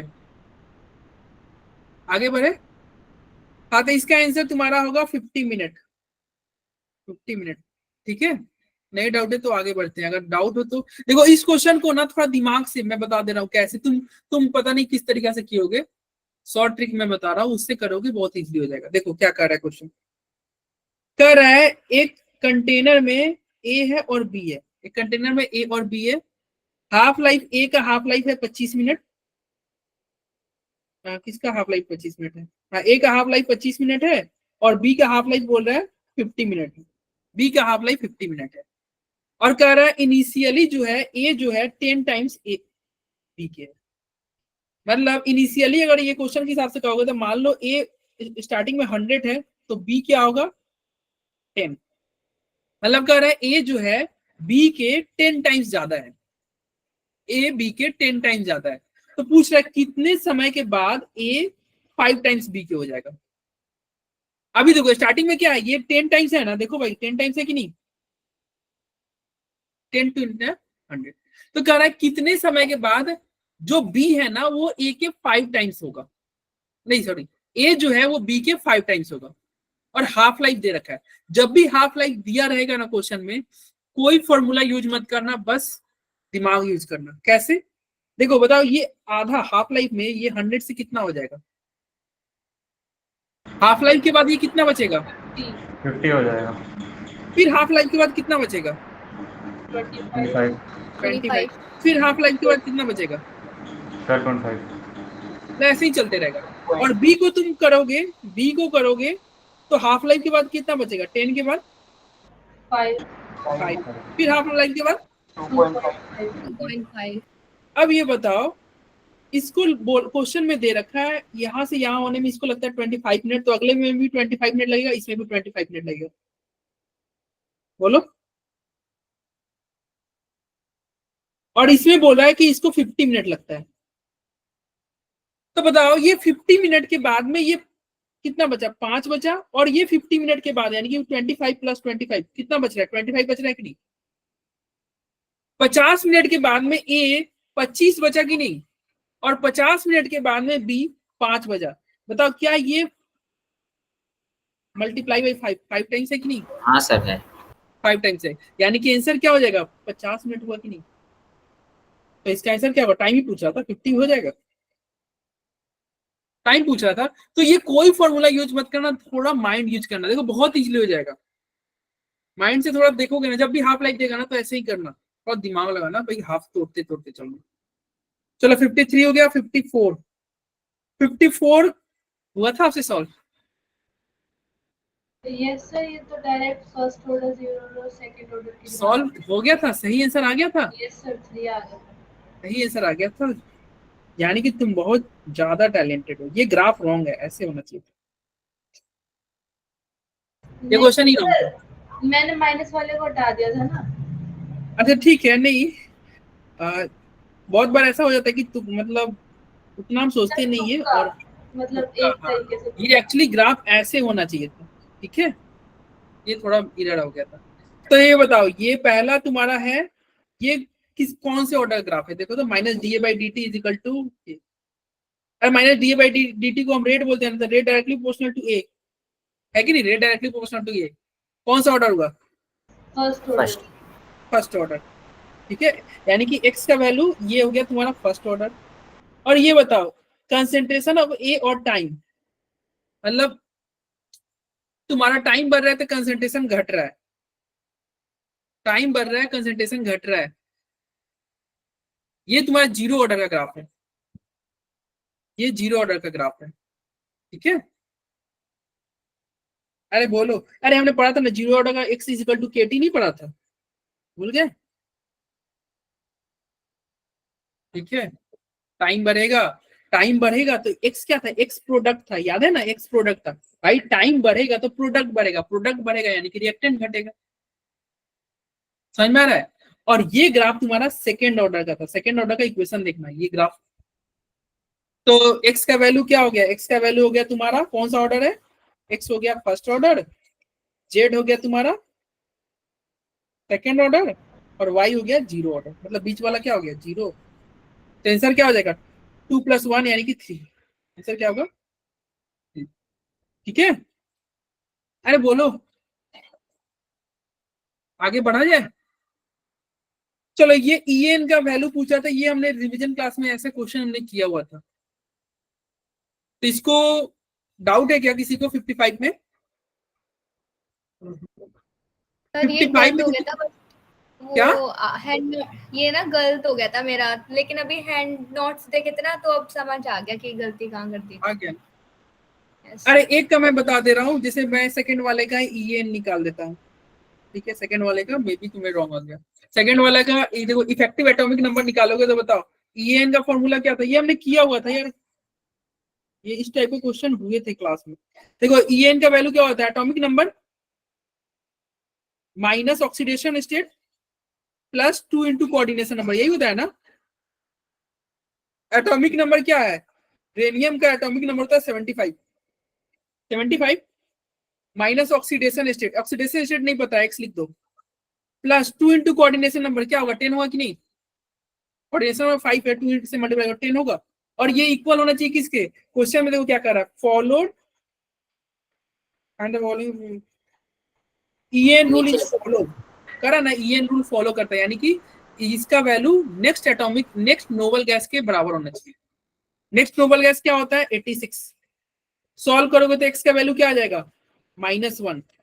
क्योंकि x का वैल्यू माइनस होना, जितना x होता है का वैल्यू माइनस में होता है उतना ही हाइड्रोजन का वैल्यू होता है, यानी कि y का वैल्यू क्या हो जाएगा? 1। समझ में आया? अरे ऐसा क्वेश्चन हमने किया हुआ था, बोलो हो जाएगा?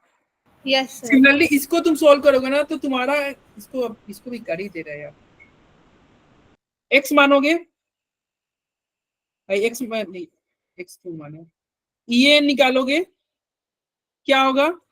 Atomic number 26 minus x, oxidation state नहीं पता है, कोऑर्डिनेशन नंबर क्या करोगे? 4 2 जा 8 इक्वल क्या करोगे? इसका अगला नोबल गैस है 36। x का वैल्यू क्या होगा? -2। x का वैल्यू -2 हुआ ना, तो यहाँ पे ये जो तुम्हारा x है ये क्या हो जाएगा? ये 2 हो जाएगा। भाई ये x और ये वाला x सेम नहीं है, ये x है ऑक्सीडेशन नंबर, ऑक्सीडेशन स्टेट, ठीक है, वो इत्तेफाक से सेम हो गया है, मतलब मैं भी x मान लिया था, ठीक है। तो समझ में आया ना, जितना निगेटिव होगा उतना ही वो चला जाएगा, तो 2 + 1 क्या हो जाएगा? इसका आंसर हो जाएगा 3। समझ में आया? Yes, और sir. ये क्वेश्चन तो थ्योरेटिकल क्वेश्चन है यार, ये हमने याद भी किया था, आई थिंक, अगर आपको याद होगा। देखो ये किस टाइप का है, अगर इसको तुम लिखोगे मेटल, ये देखो A B2C3 इस टाइप का है कि नहीं? देखो ना, A B क्या हुआ? 2 हो गया और C की संख्या 3 हो गई, तो AB2C3 हमने याद किया हुआ था, इसमें Gi की संख्या 3 होती है, और इसमें Gi की संख्या 3 होती है ना, पता था ना, AB2C3। इसको हमने ऐसे याद किया था, इसको हमने याद किया था मेटल A3B2C। अगर इस टाइप का रहेगा तो ये 3 से याद रखना, Gi की संख्या 3 होता है। सर इसका थोड़ा तरीका समझा देंगे जल्दी से? तरीका नहीं है, इसको याद करो, तुम एग्जाम में उतना टाइम नहीं रहेगा कि तुम तरीका से करते रहो, ठीक है, तुमको ये याद करना होगा। बाकी तरीका के लिए कभी टाइम बचा तो मतलब लेक्चर में आपने करवाया है क्या? हाँ ये लेक्चर में करवाया हुआ है, उस टाइम पे तुम्हारे बैच में मैं नहीं पढ़ाता था, कोऑर्डिनेशन का मैं नहीं पढ़ाया हूँ यार तुम्हारे बैच में। चलो ये क्वेश्चन हार्ड है, ये क्वेश्चन वाकई हार्ड है, टीचर आप पढ़ाती कि इसमें डाउट होगा, ठीक है। इस क्वेश्चन को ना मैं अभी रहने देता हूँ क्योंकि ये थोड़ा टाइम लगेगा, मतलब आगे बढ़ते हैं, बायो वाला का डिस्कशन कर लेंगे, फिर लास्ट में ये आएंगे यहाँ पे, ठीक है। अरे बायो वाला का डिस्कशन कर लेंगे ना, तब आएंगे यहाँ पे, नहीं तो पता चला कि यार उन लोगों के साथ क्या हो जाएगा, अच्छा नहीं होगा, तो रुकना, लास्ट में कर देंगे 57 का। अच्छा ये हार्ड क्वेश्चन मिल जाएगा। चलो 58 आते हैं। अरे इस टाइप का क्वेश्चन तो हम किए थे ना, 58 का क्या होगा? Yes, sir, exactly करवाया ऐसा था। इस टाइप का। अरे देखो ये किसको एब्जॉर्ब करेगा? क्या ये इसको एब्जॉर्ब करेगा? नहीं। इसको करेगा कि नहीं? भाई एब्जॉर्ब तो इसी को करेगा। जब इसको एब्जॉर्ब करेगा तो कब होगा? कब होता है भाई? N1 से कहाँ जाए? N1 का वैल्यू 1 होना चाहिए और N2 का वैल्यू 3 होना चाहिए, यही होगा ना? अरे बोलो, N1 का वैल्यू 1, N2 का वैल्यू 3, तो क्या हो जाएगा? नंबर ऑफ लाइन का फॉर्मूला क्या था? नंबर ऑफ लाइन का फॉर्मूला था ना n into n minus 1 divided by क्या था? 2। तो n का वैल्यू तुम 3 रखोगे, n का वैल्यू ये 3 रहा, सॉल्व करोगे तो क्या आंसर क्या आ जाएगा? 3 आ जाएगा ना? आंसर क्या आ रहा है? 3। ठीक है, ये इस टाइप के क्वेश्चन हुए हुए हैं। चलो अगला क्वेश्चन, द फर्स्ट 4 आयोनाइजेशन, ये भी इस टाइप का भी हमने बात किया हुआ था यार, बताओ वान्या क्या होगा यार? फर्स्ट 4 आयोनाइजेशन एनर्जी दे रखा हुआ है, फर्स्ट 4 आयोनाइजेशन एनर्जी दे रखा हुआ है, 3 होगा ना? ये पूछ रहा है the valence electron, valence electron पूछ रहा है, तो बताओ वैलेंस इलेक्ट्रॉन क्या होगा? यहाँ पे बहुत ज्यादा इंक्रीज हो गया ना, तो वैलेंस इलेक्ट्रॉन क्या हो गया? क्या हो जाएगा? Sum of unpaired electron, unpaired electron को सम कर रहा है। याद रखना जब भी ऑड नंबर ऑफ इलेक्ट्रॉन हो, ऑड नंबर इलेक्ट्रॉन हो, तो अनपेयर्ड इलेक्ट्रॉन की संख्या 1 होता है, एक से ज्यादा नहीं होगा।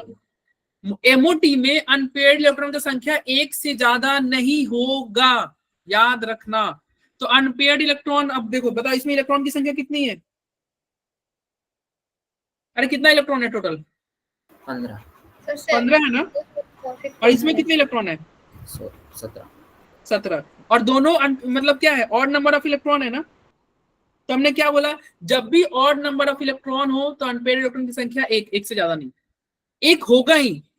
तो बताओ, ना एक से कम होगा ना एक से ज्यादा होगा, एग्जैक्ट 1 होगा। तो इसका अनपेयर्ड इलेक्ट्रॉन 1 हुआ, इसका भी अनपेयर्ड इलेक्ट्रॉन 1 हुआ, तो 1 + 1 क्या हो गया? 2 नहीं हो गया? तो इस क्वेश्चन ये क्या है, ये भी इजी क्वेश्चन है 7 नंबर। तो हो गया।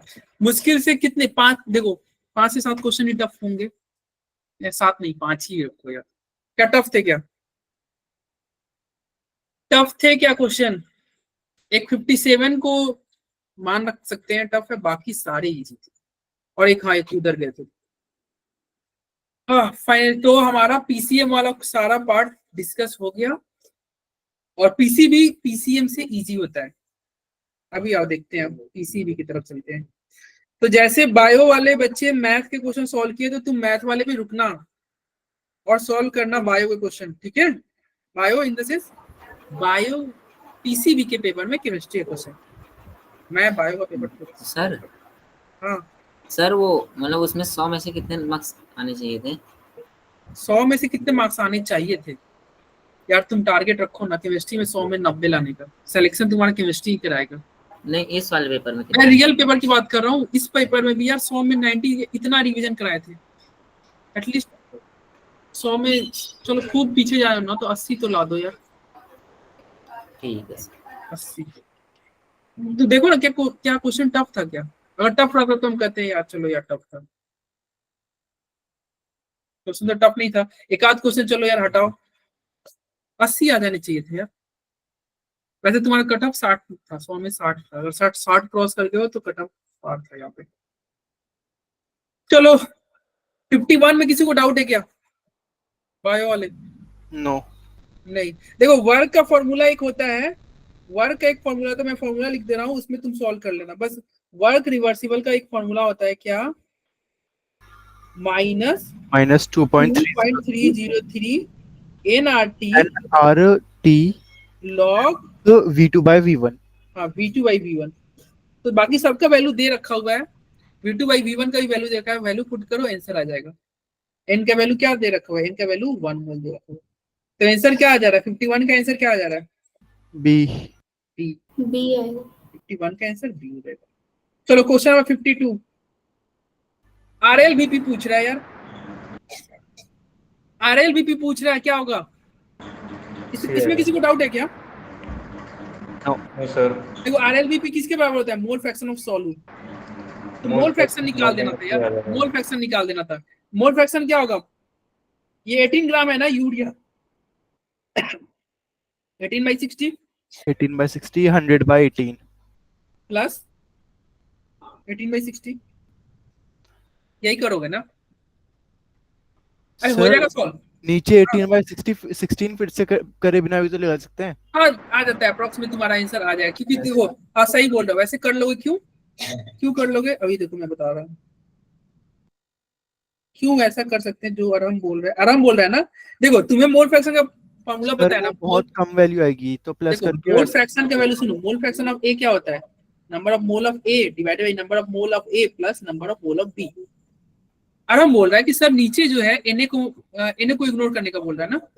एनबी नहीं, Na को इग्नोर करोगे ना? यस, Na को। तो आराम बोल रहा है सर Na को इग्नोर कर दो।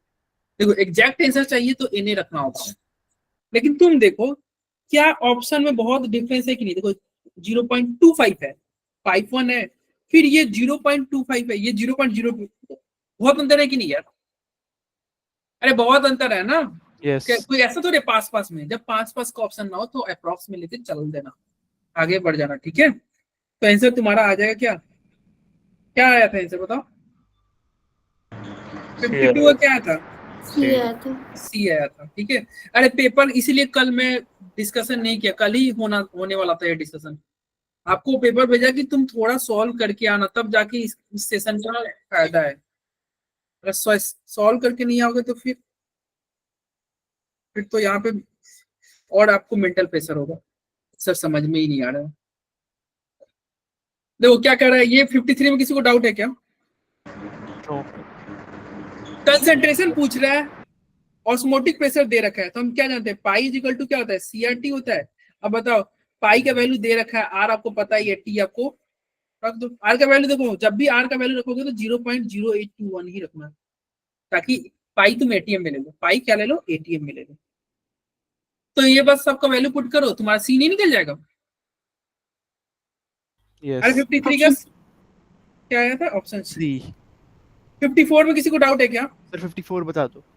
अरे यार ये बहुत बच्चा वाला क्वेश्चन है, सर तुम बता क्वेश्चन समझे नहीं। देखो बाल्मर सीरीज क्या रहा है, बाल्मर सीरीज मतलब क्या होता है, लाइमन का मतलब होता है कहीं भी हो पहले में आए, बाल्मर का मतलब कहीं भी हो दूसरे में आए, सेकंड में आएगा।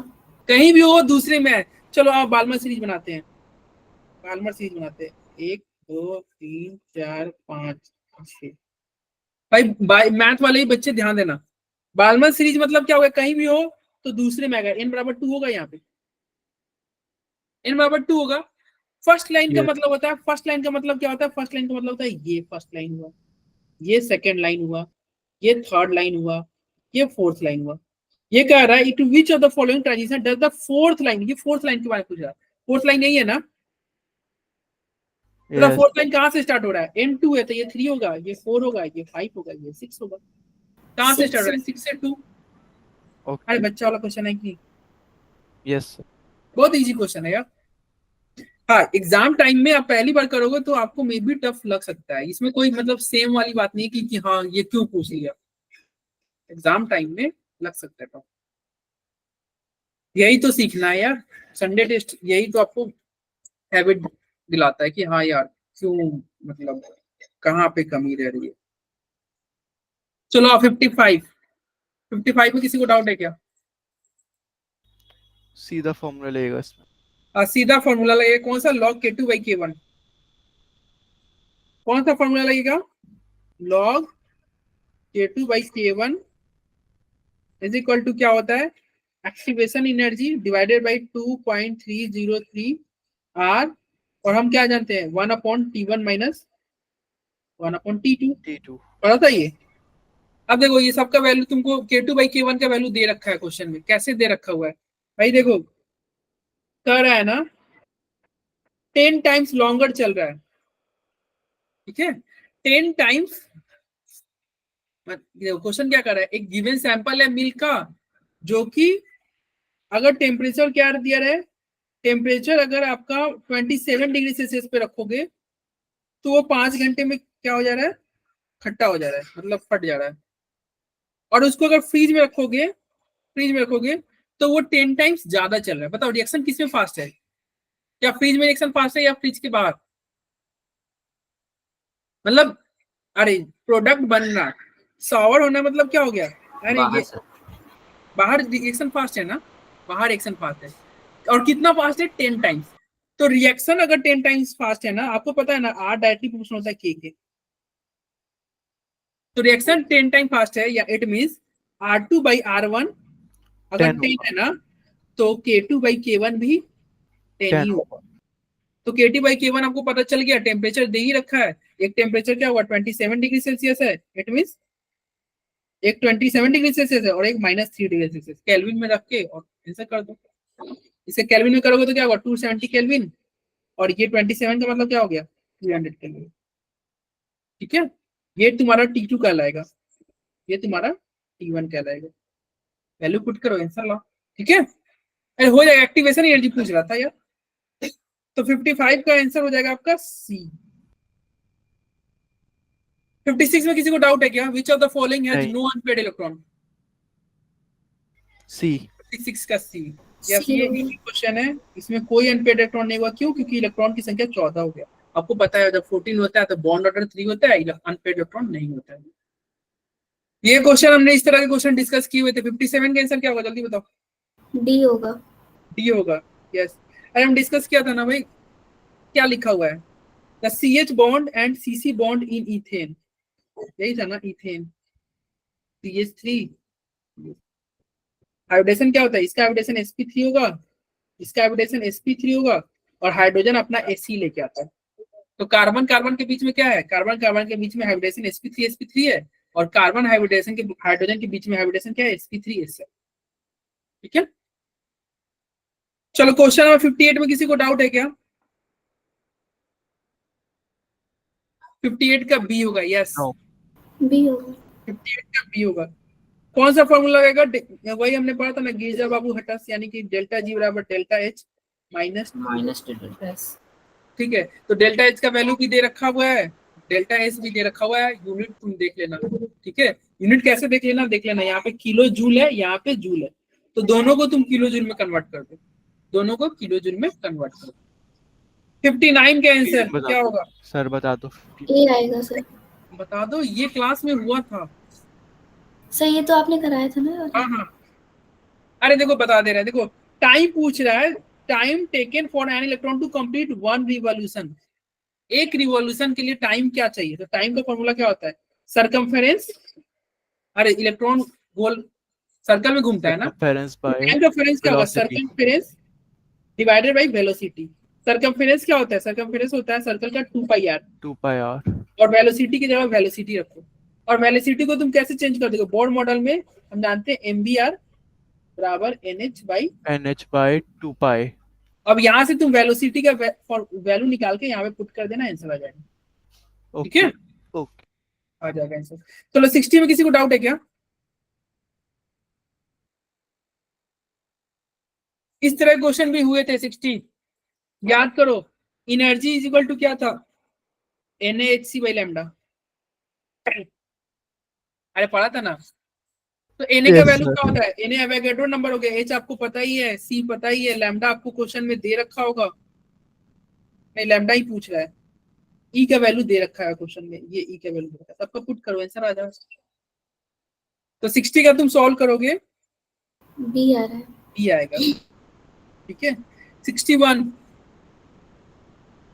The number of anti bonding electron present in O2, O2 में कितने एंटी बॉन्डिंग इलेक्ट्रॉन होते हैं? कितने होते हैं? 61, 6. 6 होते हैं, यस 6 होते हैं, ठीक है। ये तुम एमओ जो हमने याद किया था ना, नहीं याद किया था, एक्शन फिर इसका रिएक्शन, याद है, फिर एक्शन फिर इसका रिएक्शन, ठीक है। उसके बाद में क्या होगा? ये O2 मतलब बड़ा बिल्डिंग मतलब सिग्मा से स्टार्ट करो, सिग्मा 2pz, फिर क्या होगा? पाई टू px इक्वल होता है pi to Pi py, to py. और इलेक्ट्रॉन फिल करोगे तो देखो यहाँ पे 2, यहाँ 2 2 2, कितना हो गया? 8 2 10 2 12 2 14, फिर क्या होगा? फिर तुम्हारा इसका एक्शन का फिर से रिएक्शन होगा, यानी कि अगला क्या होगा? Pi star Pi star 2px. 2px, Pi और star. इसमें भी 2 इलेक्ट्रॉन जाएगा। चलो यहाँ पे बात खत्म हो गया, 16 हो गया ना, 16 नहीं हो गया? Yes. तो कितना एंटी बॉन्डिंग में कितने इलेक्ट्रॉन है? ये 2 2 4 और 2 6 ही जा रहे हैं, तो आंसर क्या होगा? 6 होगा। Yes. अब 62 का किसी को डाउट है क्या? 62 सर में मैं ये 62 बता दो. 62 सीटो बता दो। देखो 62 में क्या था? The average osmotic pressure of a human blood is इतना, what is the concentration of an aqueous NaCl solution that could be injected? देखो जब भी तुम मान लो तुम इंजेक्ट कर रहे हो NaCl सॉल्यूशन, तुमको ब्लड में इंजेक्ट करना है, तुम बताओ ऑस्मोटिक प्रेशर सेम रहना चाहिए कि नहीं? अगर मान लो जित पहले से ऑस्मोटिक प्रेशर कुछ और हो और बाद में तुम इंजेक्ट कर रहे हो, ऑस्मोटिक प्रेशर चेंज होकर गड़बड़ हो जाए, तो इंसान का डेथ भी हो सकता है। तो जब भी अगर इंजेक्ट किया जाता है तो ऑस्मोटिक प्रेशर सेम ही रखना चाहिए, यानी कि सॉल्यूशन क्या होना चाहिए? आइसोटोनिक। सॉल्यूशन क्या होना चाहिए? आइसोटोनिक होना चाहिए। तो बस आपको जो तुम्हारा ऑस्मोटिक प्रेशर दे रखा है, ये आपको दे रखा है, इसी को यूज कर लो। क्या हो जा रहा है? कंसंट्रेशन पूछ रहा है ना, कंसंट्रेशन पूछा है, यानी कि size C is equal to क्या होगा? पाई बराबर IRT, ये होगा ना? Yes. अब पाई का वैल्यू क्वेश्चन में दे ही रखा है 7.8। आई का वैल्यू बताओ, NaCl का आई क्या होता है? 2. आर का वैल्यू क्या लेना है? आर का वैल्यू बोले थे ना 0.0821, 0.082. और टेम्परेचर क्वेश्चन में 27 दे रखा है, 300। बस सॉल्व कर दो, आंसर आ Okay. जाएगा। Okay.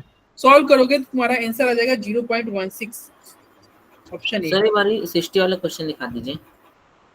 60 वाला ये, हाँ बस एक सेकंड। अरे ये भेज दूंगा तुमको, तुम लोग को भी भेज दूंगा पेपर, ठीक है? ठीक है। क्लास के बाद मैं ये पेपर तुम लोग को भी भेज दूंगा। अरे इस तरह क्वेश्चन किए हुए थे यार, क्लास में किए हुए थे, बहुत अच्छे से किए हुए थे, रिवीजन क्लास इसीलिए बोल रहे थे ना भाई, इंपॉर्टेंट था, आप लोग हल्के में ले रहे थे। अरे समझ में आया ये 62 में बस यही ध्यान रखना है कि अगर जब भी कुछ भी इंजेक्ट किया जाएगा ना ब्लड में, आइसोटोनिक सॉल्यूशन होना चाहिए, आइसोटोनिक होना चाहिए, यानी कि जो तुम्हारा पाई दिया रहेगा उसी को यूज कर लेना। चलो 63 में किसी को डाउट है क्या? 63 ये इजी क्वेश्चन है, किसी को डाउट है क्या? बताओ हाईएस्ट बॉइलिंग पॉइंट क्या होगा? ऋषभ तुम बताओ यार, ऋषभ त्रिपाठी। सर आई के वो होता है ना, प्रोपोर्शनल डेल्टा टीवी डायरेक्ट देखो, डेल्टा टीवी बराबर क्या होता है? आईसीआरटी। आई। तो कंसंट्रेशन तो सबका सेम है, यस तो जिसका आई ज्यादा उसका डेल्टा टीवी ज्यादा। यस बी ऑप्शन होगा सर, क्या होगा ऋषभ? B option. हाँ B। बी होगा। बहुत इजी क्वेश्चन है यार, ये सब क्वेश्चन को बहुत इजी कैटेगरी में डाला जाएगा। चलो 64 बताओ यार। सर ये बता दो। देखो क्या कह रहा था, enthalpy of vaporization of benzene, enthalpy of vaporization of benzene दे रखा है at its boiling point. Temperature का चेंज क्या दे रखा हुआ है? At its boiling point 80 degree Celsius, the entropy change of the transition of the vapour at its liquid point to liquid at its boiling point. अच्छा, एक formula हमने पढ़ा था क्या, डेल्टा एच, अगर आपको रिवीजन क्लास पढ़े होगे तो याद होगा, डेल्टा एच बराबर delta H divided by temperature. याद है? डेल्टा एच बराबर डेल्टा एच बाई टी। अब सर बताओ ये क्या दे रखा हुआ है? ये इंथैल्पी ऑफ वेपराइजेशन दे रखा हुआ है, मतलब जब वेपर बन रहा है, तो जब वेपर बन रहा है तो ये टेम्परेचर है, तो बताओ वेपर से लिक्विड बनेगा तो क्या होगा भाई? इंथैल्पी अगर वेपर बन रहा है तो प्लस में है, तो लिक्विड बनेगा तो क्या होगा? माइनस में। सेम वैल्यू सेम रहेगा, बस साइन चेंज कर दो, वैल्यू सेम रहेगा, साइन चेंज कर दो, यानी कि कंडेंसेशन करोगे ना, फॉर्मूला सेम रहेगा, मतलब वैल्यू सेम रहेगा, साइन चेंज कर दो। ये किलो जूल है, तो एक काम करते हैं ना, 10 की पावर 3 से मल्टीप्लाई कर देंगे तो जूल में कन्वर्ट हो जाएगा ना। और टेम्परेचर बताओ, ये 80 डिग्री सेल्सियस दे रखा है, केल्विन में रखते हैं, केल्विन में 80 डिग्री सेल्सियस मतलब क्या हो गया? 80 प्लस 273, यही होगा ना, बस आंसर आ जाएगा, कुछ नहीं करना था। बस आपको ये ध्यान रखना था कि भाई जब वेपर बन रहा है तो इंथैल्पी ये रहा, और आपसे पूछ रहा है कि जब आप वेपर बन रहा है तो ये रहेगा, तो जब लिक्विड बनेगा तो क्या होगा? ठीक है, और क्या क्या पूछ रहा है? इंट्रोपी पूछ रहा है, तो इंट्रोपी पूछा है तो इंट्रोपी का हमने फॉर्मूला जानते हैं, इंट्रोपी क्या होता है? डेल्टा एच बराबर डेल्टा एच बाई टी। और हमें क्या लिक्विड बनाना है? लिक्विड मतलब क्या होता है? कंडेंसेशन। कंडेंसेशन का वैल्यू नहीं दे रखा था, वेपराइजेशन का दे रखा था, तो कंडेंसेशन के लिए क्या करना होगा? जब वेपर बनना था तो जो रहता है ना, तो अरे रिएक्शन उल्टा हो रहा है ना, वेपर से क्या बनता है? लिक्विड, और उल्टा करोगे तो लिक्विड से वेपर बनेगा।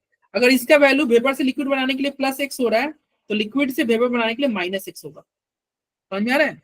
यस तो बस डेल्टा एच का वैल्यू आप हो गया, टेम्परेचर दे ही रखा है, पुट करो आंसर लो, ठीक है। चलो तो इसका आंसर क्या हो जाएगा? 64 का आंसर क्या हो जाएगा? बी। बी। चलो 65 में किसी को डाउट है क्या? सी होगा। सी होगा, किसी को डाउट नहीं ना है? How much energy is required to move an electron from the ground state to first? अरे ग्राउंड स्टेट से फर्स्ट एक्साइटेड स्टेट में ले जाना है। n1 का वैल्यू 1 हुआ, n2 का वैल्यू 2 हुआ, फॉर्मूला में पुट करो, आंसर लो, तो क्या हो जाएगा? 10.2। वैसे भी n1 का वैल्यू का आंसर क्या होता है? -13.6 होता है ना, और इसका वैल्यू क्या होता है? -3.4। और जब दोनों का डिफरेंस लोगे तो क्या होगा? 10.2 ही तो होगा, दोनों का डिफरेंस लोगे तो 10.2 होगा, तो यही आंसर हो जाएगा। 66 का आंसर क्या होगा? किसी को डाउट हो तो बताओ। 66 का डी होगा, यस। किसी को डाउट है क्या? अरे डाउट है तो पूछो, नहीं डाउट है तो बोलो, आगे बढ़े।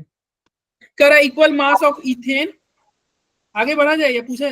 बता दो बता दे। तो कह रहा equal mass of methane and oxygen, मतलब मीथेन और ऑक्सीजन का मास इक्वल है, उसको मिक्स किया जा रहा है एक एम्प्टी कंटेनर में। The fraction of total pressure, अरे ये टोटल प्रेशर का ये फ्रैक्शन पूछा है भाई, टोटल प्रेशर पूछा है, काम करना। देखो जो मोल फ्रैक्शन होगा, मोल फ्रैक्शन जो होगा वो डायरेक्टली प्रोपोर्शनल होता है टोटल प्रेशर के। हमें पढ़ा था ना, एक फॉर्मूला आपने पढ़ा होगा डाल्टन्स लॉ में, पीए बराबर mole fraction of A into PT, पढ़ा है? अब बताओ अगर ये यहाँ पे जो है पार्शियल प्रेशर जो है वो मोल फ्रैक्शन के डायरेक्टली प्रोपोर्शनल है कि नहीं? Yes sir.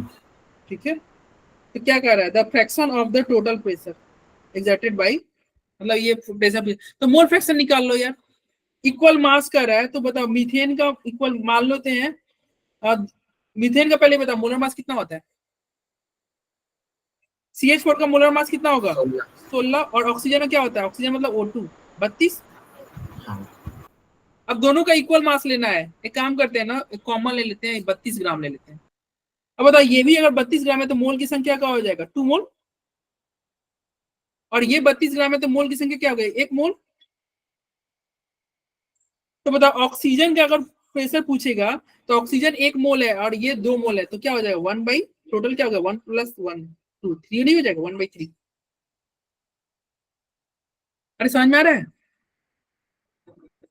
देखो क्या किया है, फिर से समझ लो, फिर से समझ लो। कह रहा है इक्वल मास दोनों का, मीथेन और ऑक्सीजन दोनों इक्वल मास है। अरे हम एक काम करते हैं ना, इसको मान लेते हैं कि ये भी 32 ग्राम था और ये भी इक्वल मास है, कुछ भी माने मेरा मन, ये भी 32 ग्राम था। अभी 32 ग्राम मतलब क्या हुआ है? इसका 32 ग्राम का मतलब होता है 2 मोल हुआ, और इसके 32 ग्राम का मतलब होता है 1 मोल।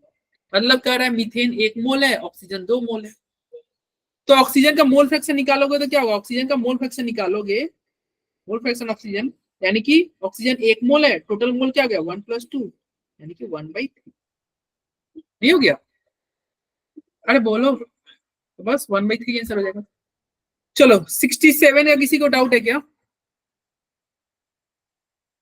67 का डाउट है क्या? फातिमा क्या हो गया, आपका भी नेटवर्क इशू चल रहा है क्या? अरे ये तो बहुत इजी क्वेश्चन था ना, first law of thermodynamics, cyclic, ये क्लास में हुआ था यार, साइक्लिक प्रोसेस हमने बात किया था। फर्स्ट लॉ क्या होता है? डेल्टा U = Q + W, और साइक्लिक प्रोसेस का डेल्टा U क्या होता है? 0। अगर ये 0 हो गया तो Q = क्या होगा? -W, डी हो जाएगा। D हो जाएगा। ठीक है, चलो 68 में किसी को डाउट हो तो बताओ, 68 में किसी को डाउट हो तो बताओ, 68 का आंसर क्या होगा? आंसर A होगा। डाउट हो तो बताओ। देखो सबसे पहले आपको हैबर प्रोसेस लिखना होगा, हैबर प्रोसेस का रिएक्शन बहुत इंपॉर्टेंट है।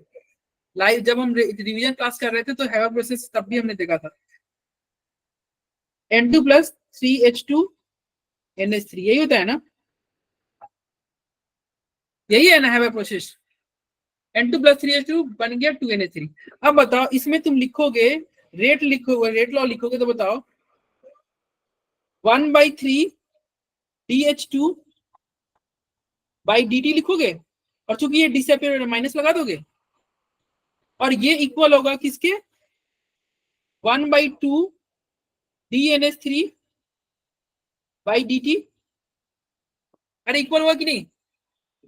और क्वेश्चन पूछ रहा है, देखो क्या कर रहा है, the concentration of ammonia, ammonia के रिस्पेक्ट में शायद दे रखा हुआ है, और हाइड्रोजन के रिस्पेक्ट में पूछ रहा है। यस, अमोनिया के रिस्पेक्ट में दे रखा है, हाइड्रोजन के रिस्पेक्ट में पूछ रहा है, यानी कि इसका वैल्यू क्वेश्चन में दे रखा हुआ है। किसका? इसका वैल्यू क्वेश्चन में दे रखा है, इसका दे रखा है, बताओ इसका वैल्यू पुट करोगे आंसर आ जाए कि नहीं? 3/2 से मल्टीप्लाई कर दो, मतलब जो आंसर होगा ना, जो ये दे रखा है ना, इसको 3/2 से मल्टीप्लाई कर दो, आ जाएगा आंसर। ठीक है, अरे बोलो हो जाएगा? कुछ नहीं करना है, जो ये वैल्यू है ना उसको 3/2 से मल्टीप्लाई कर देना है।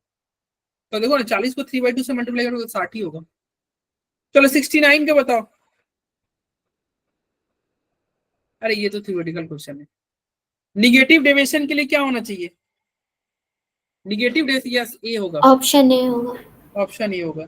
हमने पढ़ा था ना निगेटिव डेविएशन के लिए क्या होता है? एबी का इंटरेक्शन क्या होता है?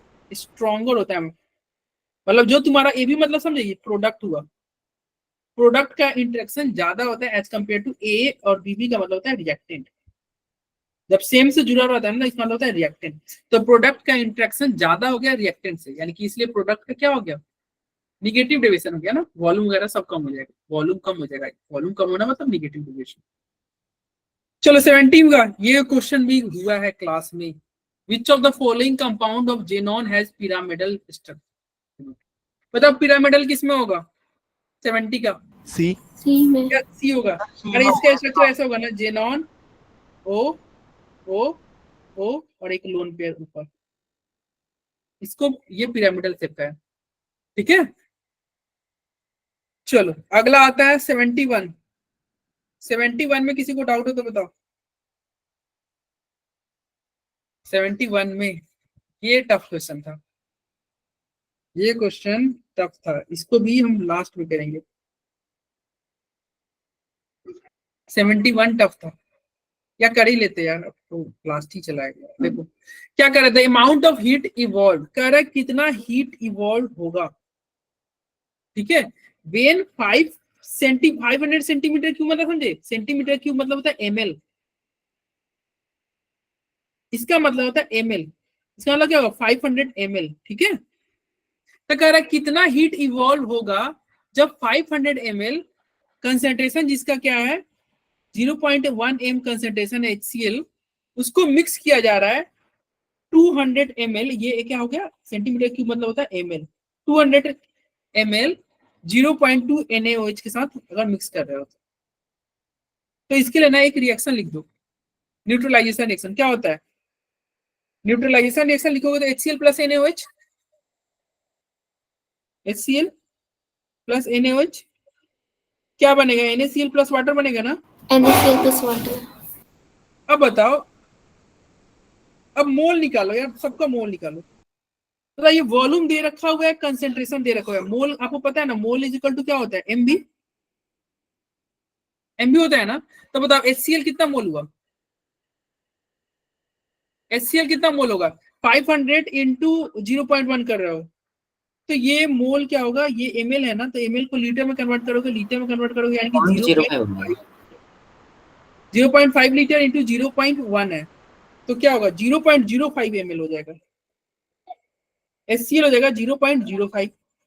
ठीक है, और NaOH क्या हो जाएगा, ml दे रखा है 200 और ये 0.2 है, यानी कि NaOH क्या हो जाएगा 0.2 से 2 मल्टीप्लाई कर लो 0.04, ये होगा ना 0.04।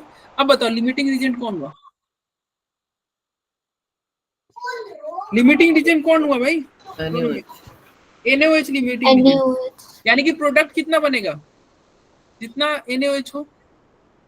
ठीक है, अगर ये क्या है, ये को कह रहा है हीट इवॉल्व दे रहा है, heat of neutralization, heat of neutralization मतलब क्या हुआ, अगर 1 मोल रहता तो हीट निकलता 57.3 किलो जूल, लेकिन ये 1 मोल नहीं है, कितना है 0.04 मोल है, तो ये कितना हीट निकलेगा, इसको 0.04 से मल्टीप्लाई कर दो, अरे 0.04 से मल्टीप्लाई कर दो, जो आएगा वही आंसर होगा, बोलो हो जाएगा, तो आंसर तुम्हारा हो जाएगा 2.292। तो इसमें देखो तुम बोल रहे थे ना सर 2-3 कंसेप्ट यूज करके क्वेश्चन होता है, देखो इस चैप्टर में तुम्हारा, इस क्वेश्चन में तुम्हारा सबसे पहले यूज हो गया लिमिटिंग रीजन यानी कि मोल कंसेप्ट, फिर यूज हो गया हीट ऑफ रिएक्शन यानी कि थर्मोडायनेमिक्स, 2 चैप्टर यूज हो गए, और फिर तुम कहोगे नॉर्मलिटी सर मोलारिटी का फॉर्मूला यूज हो गया, यानी कि तुम कह सकते हो सॉल्यूशन चैप्टर यूज हो गया, या मोल कंसेप्ट भी हम पढ़ते हैं। तो 71 समझे, अब आते हैं 72, ये भी बहुत अच्छा क्वेश्चन है, नीट वाले में थोड़ा ज्यादा अच्छा क्वेश्चन आ गया था। 72 को इसको टाइम लगेगा थोड़ा, ये इसको हार्ड कैटेगरी में डालते हैं, याद रखना 72 क्वेश्चन पेंडिंग है, इसको हम बाद में कर लेंगे। 73 में किसी को डाउट है क्या, आइसोटोनिक दे रखा है, कुछ नहीं करना है था, C1 बराबर C2 करना था, अरे C1 बराबर C2 ही करना था, आइसोटोनिक दे रखा है यानी कि A into 1000 divided by VMW,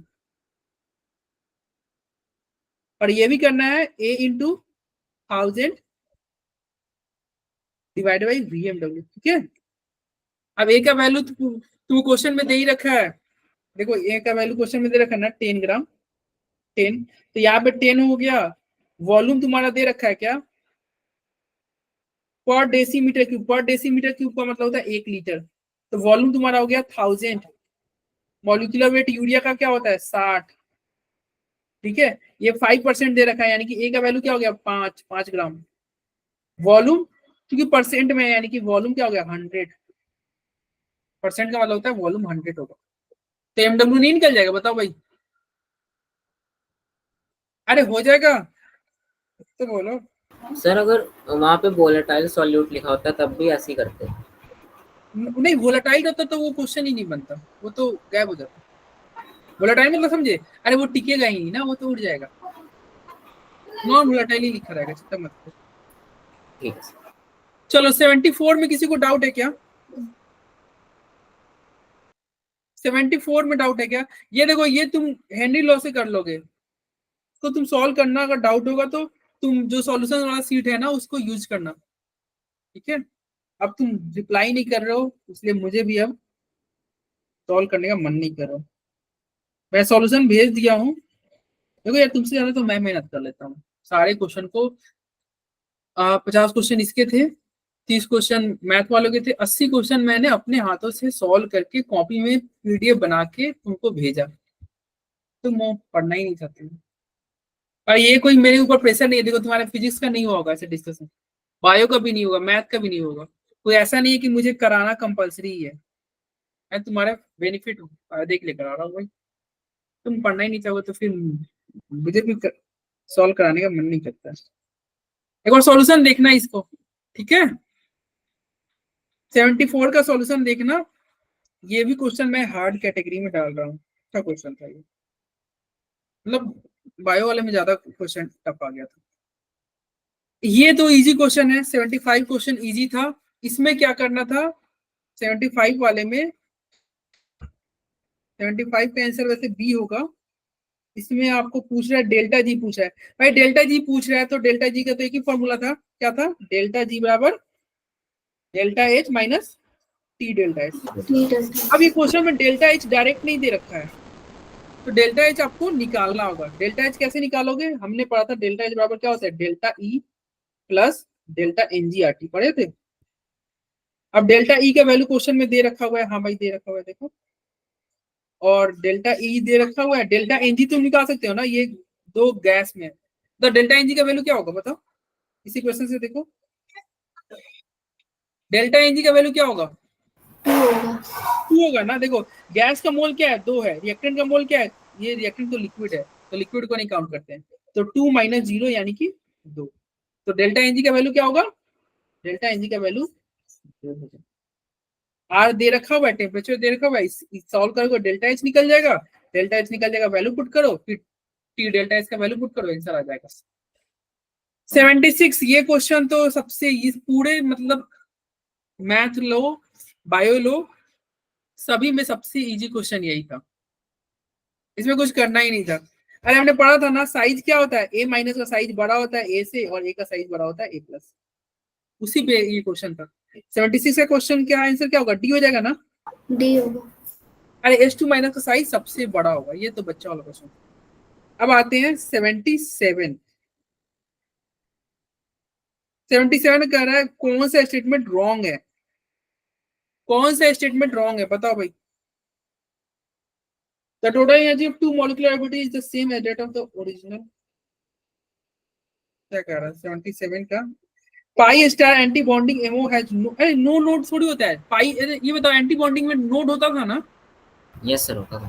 अरे तो ये रॉन्ग हो गया ना, कहा था ना ऋषभ, हमने रिवीजन में पढ़ा था कि यार एंटी बॉन्डिंग में रहेगा तो नोड होगा, तुमने ही शायद डाउट लिया था नोड मतलब क्या हुआ, ये पॉजिटिव एडिशन और सब्ट्रैक्शन का तुमने पूछा था ना, एडिशन क्या होता है सब्ट्रैक्शन क्या होता है, तो उसी पे क्वेश्चन था। 78 ये क्वेश्चन भी बहुत अच्छा क्वेश्चन है, इसको भी हार्ड कैटेगरी में डालते हैं, बहुत अच्छा क्वेश्चन। चलो आगे बढ़ते हैं, अभी हार्ड को ऐसे मार्क कर दे रहे हैं, इजी वाले को पहले निपटा देते हैं। चलो 79 बताओ, द करेक्ट ऑर्डर ऑफ, अरे ये तो हमें पता ही है, बताओ नाइट्रोजन का हमने याद किया था ना, एनसी वाला ईएन पूछ रहा है, इलेक्ट्रोनेगेटिविटी पूछ रहा है, बताओ नाइट्रोजन का हमने याद किया था ना एनसीएल वाला नमक 3, ऑक्सीजन का ईएन का वैल्यू 3.5 था, ये हिंदुस्तान पेट्रोलियम 2.1 और फ्लोरीन का 4 होता है, बस सजा दो ईएन का, तो 79 का आंसर क्या हो जाएगा ए, ठीक है। इलेक्ट्रोनेगेटिविटी का ऑर्डर पूछ रहा था, 80 का जो होगा ना, इसका आंसर तुम्हारा क्या होगा? आंसर तो बी होगा, लेकिन सॉल्व तुम कैसे करोगे? इक्वेशन 1 और 2 को ऐड करना, माइनस कर देना इक्वेशन 3 को। अरे वो एडिशन सब्ट्रैक्शन वाला नहीं किया था मैथ वाले में क्वेश्चन, वैसा ही क्वेश्चन है। मतलब कह रहा है इसका और इसका वैल्यू को ऐड करना और थर्ड वाले को सब्ट्रैक्ट कर देना। तुम सोच रहे हो थर्ड वाले को सर सब्ट्रैक्ट क्यों करा रहे हो? एक्चुअली जब तुमको ये रिएक्शन चाहिए होगा ना, ये वाला रिएक्शन चाहिए होगा, तो बताओ इस रिएक्शन में C2H4 का है, प्रोडक्ट साइड में है ना, और यहाँ पे देखो C2H4 रिएक्टेंट साइड में है ना, तो प्रोडक्ट साइड में कब जाएगा? जब उल्टा कर दोगे। तो उल्टा करोगे तो इसका वैल्यू क्या लेना होगा? प्लस में लेना होगा कि नहीं? और बाकी देखो C2H2 रिएक्टेंट साइड में चाहिए, क्या है रिएक्टेंट साइड में? देखो यहाँ पे है H2 रिएक्टेंट साइड में चाहिए, क्या यहाँ पे रिएक्टेंट साइड में है? तो हाँ है। तो इक्वेशन 1 2 को ऐड करना, 3 को सब्ट्रैक्ट करना, आंसर आ जाएगा। ठीक है भाई। उसके बाद में आता है अगला question, which of the following is diamagnetic? Diamagnetic मतलब अनपेयर्ड इलेक्ट्रॉन जीरो। ये बहुत इजी क्वेश्चन है, बच्चा वाला क्वेश्चन है। क्या होगा? ऑप्शन डी है। ऑप्शन डी, सब डी होगा ना? अरे 14 इलेक्ट्रॉन है डायमैग्नेटिक, डी होगा। ठीक है। उसके बाद में ये क्वेश्चन में तुम्हारा पता नहीं तुम्हारे ओरिजिनल पेपर में क्या था प्रिंटिंग, लेकिन यहाँ पे जो मेरे सामने है इसमें तो मिस प्रिंटिंग है, यानी कि होना चाहिए था -18, 10 की पावर -18 होना चाहिए था, 8 नहीं होना चाहिए था। और इस तरह क्वेश्चन हमने क्लास में किया हुआ था। देखो क्या कर रहा है, ionization energy of helium plus का आयोनाइजेशन एनर्जी का वैल्यू दे रखा हुआ है, और लिथियम प्लस का पूछ रहा है। लिथियम प्लस के n का वैल्यू 1 होगा ना, तब वैल्यू पूछ रहा है। अरे हमने किया था ना, एनर्जी का इक्वेशन क्या होता है? एनर्जी का इक्वेशन यही होता है ना, क्या होता है? -13.6 Z²/n²। अब बताओ ये हीलियम वाले केस में क्या होगा? Z का वैल्यू 2, और लिथियम वाले केस में Z का वैल्यू क्या हो जाएगा? 3, और दोनों को डिवाइड कर दोगे, n का वैल्यू तो दोनों में क्या होगा? इसमें भी n का वैल्यू 1 होगा, हीलियम वाले में भी। मैं यहाँ पे हीलियम लिख रहा हूँ, आयोनाइजेशन एनर्जी में n का वैल्यू 1 लेता है, और यहाँ पे भी n का वैल्यू, ये क्वेश्चन में दे रखा है n का वैल्यू 1। अब देखो दोनों को डिवाइड कर दोगे, इसका वैल्यू क्वेश्चन में दे रखा हुआ है, इसका वैल्यू क्वेश्चन में ये रहा दे रखा हुआ है। तो बताओ तुम्हारा लिथियम वाला का एनर्जी नहीं निकल जाएगा? -13.6 वैसे भी कट जाएगा। बोलो सर वो ना दिया होता तब नहीं निकाल पाते क्या? वो ना दिया होता तब नहीं निकाल पाते। अरे ये नहीं दिया रहेगा तो फिर x y z में आंसर आएगा, तो ऑप्शन भी उसी अकॉर्डिंग रहेगा, ऑप्शन भी उसी अकॉर्डिंग में रहेगा। ठीक है, रेशियो लेना है ना। चलो अच्छा तुम ये बोल रहे हो ये नहीं दिया रहता तो? ये नहीं दिया रहता तो तुम हाँ कर सकते थे यार। जेड का वैल्यू तुम्हारा तो दे ही पता ही है, एन का वैल्यू पता ही है, तो एनर्जी तो निकल ही जाएगा, कर सकते थे। और सर ये जैसे आयन है तो उससे कोई फर्क पड़ेगा? हाँ आयन जैसे आयनिक फॉर्म में है तो उससे फर्क पड़ेगा? आयनिक फॉर्म में नहीं, ये तो रहना ही है भाई। ये हाइड्रोजन और हाइड्रोजन लाइक एलिमेंट के लिए बोर मॉडल फॉलो करता है। अच्छा, मतलब इलेक्ट्रॉन की संख्या देखो 1 होगा, यहाँ भी इलेक्ट्रॉन की संख्या 1 ही होगा, ये कंपलसरी है। ये नहीं रहेगा तो क्वेश्चन ये नहीं बनेगा, वो क्वेश्चन रॉन्ग हो जाएगा अगर ये नहीं रहेगा। चलो कह रहे हैं among the following diatomic molecules the shortest bond length is associated with। Shortest bond length क्या होगा? यानी कि बॉन्ड ऑर्डर ज्यादा। ये मैथ वाले में भी क्वेश्चन था, बॉन्ड और शॉर्टेस्ट बॉन्ड लेंथ पे मैथ वाले में भी क्वेश्चन था, N2 होगा। ठीक है, फिर आते हैं 84 में भी वैसे ही करना है। क्या करना है? 84 में तुम इक्वेशन 1 और 2 को ऐड करना और 3 को माइनस कर देना। 1 और 2 को ऐड करके 3 को माइनस कर देना, आंसर आ जाएगा। ठीक है, देखो तुम्हें ये इथाइन बनाना है, इथाइन यानी कि C2H2 का फॉर्मेशन करना है। यहाँ पे देखो ये रिएक्टेंट साइड में है ना, इसलिए उल्टा नहीं करोगे तो ये उधर चल जाएगा। तुम इसको सॉल्व करके देखना, आ जाएगा, हो जाएगा। तो 84 का आंसर क्या हो जाएगा? ए। 84 का आंसर होगा 85। अरे ये तो सेम क्वेश्चन हो गया ना मैथ वाले, सेम क्वेश्चन हो गया, तो इसका सी होगा। 86 आयोनाइजेशन पोटेंशियल पूछ रहा है। लेफ्ट से राइट जाते हैं आयोनाइजेशन पोटेंशियल बढ़ता है ना, लेफ्ट से राइट जाते हैं तो आयनाइजेशन पोटेंशियल बढ़ता है, तो क्या होना चाहिए था? आयनाइजेशन पोटेंशियल का ऑर्डर हो जाएगा बोरॉन, फिर बेरिलियम, दिया ही हुआ है ना आंसर, ये देख लेते हैं क्या होगा आंसर भाई। 86 का आंसर ए हो रहा है क्या? ए हो जाएगा। कैसे पता चला ए होगा? देखो इसका एटॉमिक नंबर क्या होगा 5, इसका हो गया आपका 4 6 8 7। हमने पढ़ा था ना लेफ्ट से राइट जाते हैं तो बढ़ता है आयनाइजेशन एनर्जी, लेकिन ये लोग एक्सेप्शन में थे। प्रतीक बोला था पेनिट्रेशन, मैं बोला था भाई इसको याद रखना फुलफिल्ड। हाइब्रिडेशन क्या होता है 1s2 2s2 हो गया, क्या फुलफिल्ड से इलेक्ट्रॉन जाना चाहेगा? नहीं, इसको हमने बोला था ना ये हाफ फील्ड, तो बोला था ना हाफ फील्ड और फुल फील्ड का आयनाइजेशन एनर्जी ज्यादा होता है किससे? पड़ोसी से ज्यादा होता है। तो देखो ये पड़ोसी 5 से ज्यादा हो गया कि नहीं 4 का, ये पड़ोसी 8 से ज्यादा हो गया कि नहीं 7 का। अरे बोलो, तो ये क्वेश्चन हुआ था क्लास में। ये कह रहा है which of the following has hybridization, मतलब किसका कह रहा है, किसमें हाइब्रिडेशन उल्टा है, कार्बन का हाइब्रिडेशन किसमें उल्टा है। तो देख लो यहाँ पे कार्बन डबल बॉन्ड बनाया है ना, देखो यहाँ पे कार्बन आपका डबल बॉन्ड बनाया है। डबल बॉन्ड मतलब हाइब्रिडेशन क्या हुआ? sp sp2। यहां भी देखो कार्बन डबल बॉन्ड बनाया होगा CONH2, हाइब्रिडेशन sp2। यहां भी कार्बन डबल बॉन्ड बनाया है, पता है ना इसका स्ट्रक्चर क्या होगा CH3COH, तो हाइब्रिडेशन क्या होगा sp2।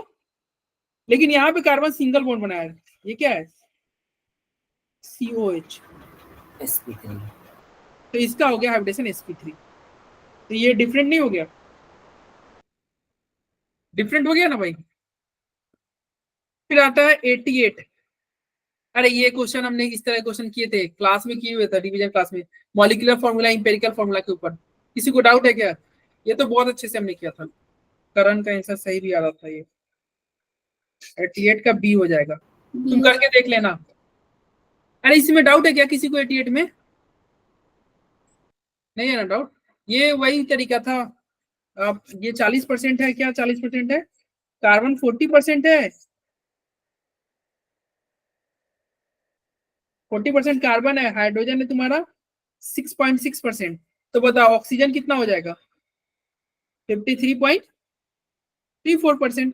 तो सबका परसेंटेज आपको पता है, सबको उसके मोल से डिवाइड कर दो। इसको डिवाइड करोगे 12 से, इसको डिवाइड करोगे 1 से, इसको डिवाइड करोगे, ऑक्सीजन में कितना होता है 16, तो डिवाइड करोगे तो एक रेशियो आएगा।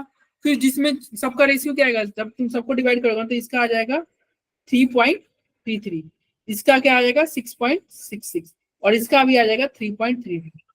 तो फिर क्या कर, किससे डिवाइड करते? जो सबसे छोटा हो, तो छोटा वाले से डिवाइड करोगे तो इसको डिवाइड करोगे इसी नंबर से तो 1 बचेगा, इसको 3.33 से डिवाइड करोगे तो 2 बचेगा, और इसको डिवाइड करोगे इसी से तो 1 बचेगा।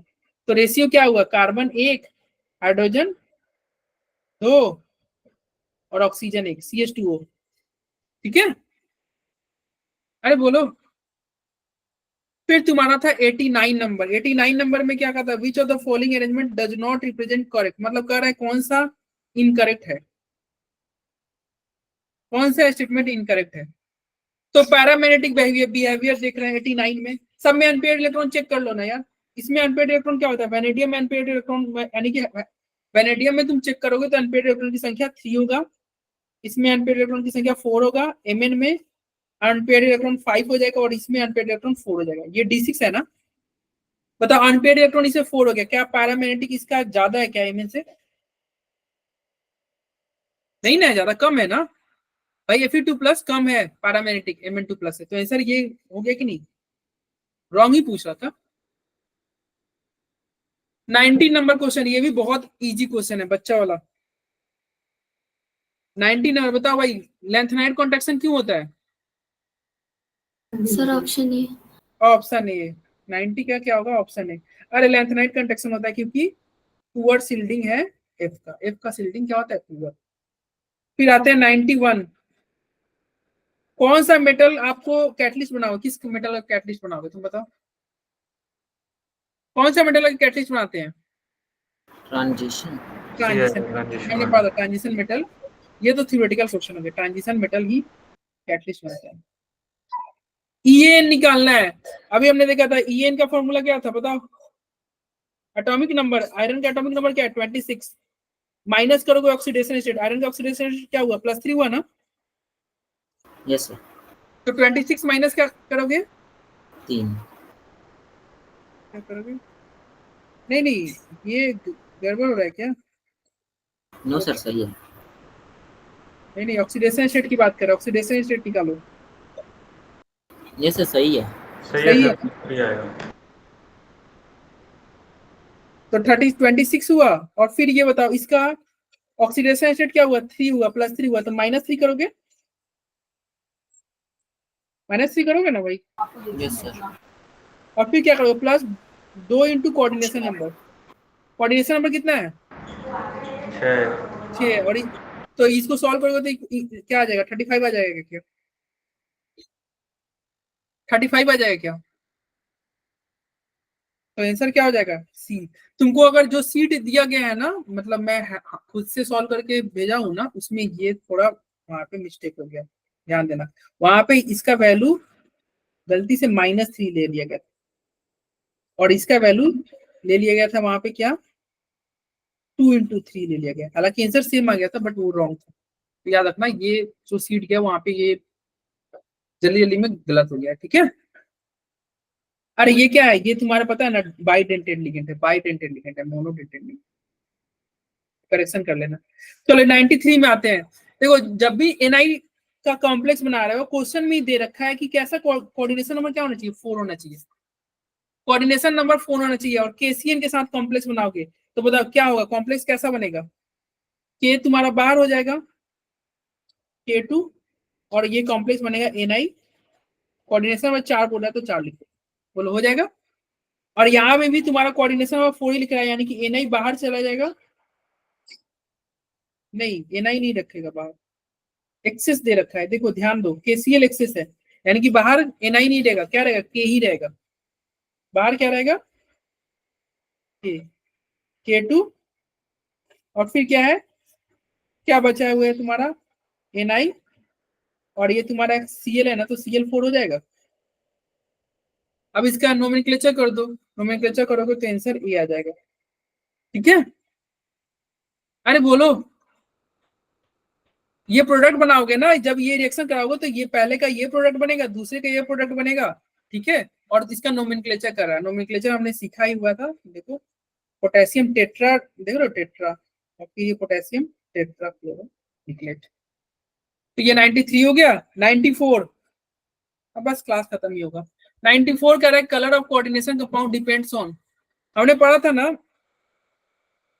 हमने क्या पढ़ा था, एनर्जी जो होता है इनवर्सली प्रोपोर्शनल होता है वेवलेंथ के, और ये भी पढ़ा था स्ट्रॉन्ग फील्ड लिगेंड हो तो एनर्जी ज्यादा चाहिए, वेवलेंथ कम चाहिए, पढ़ा था ना।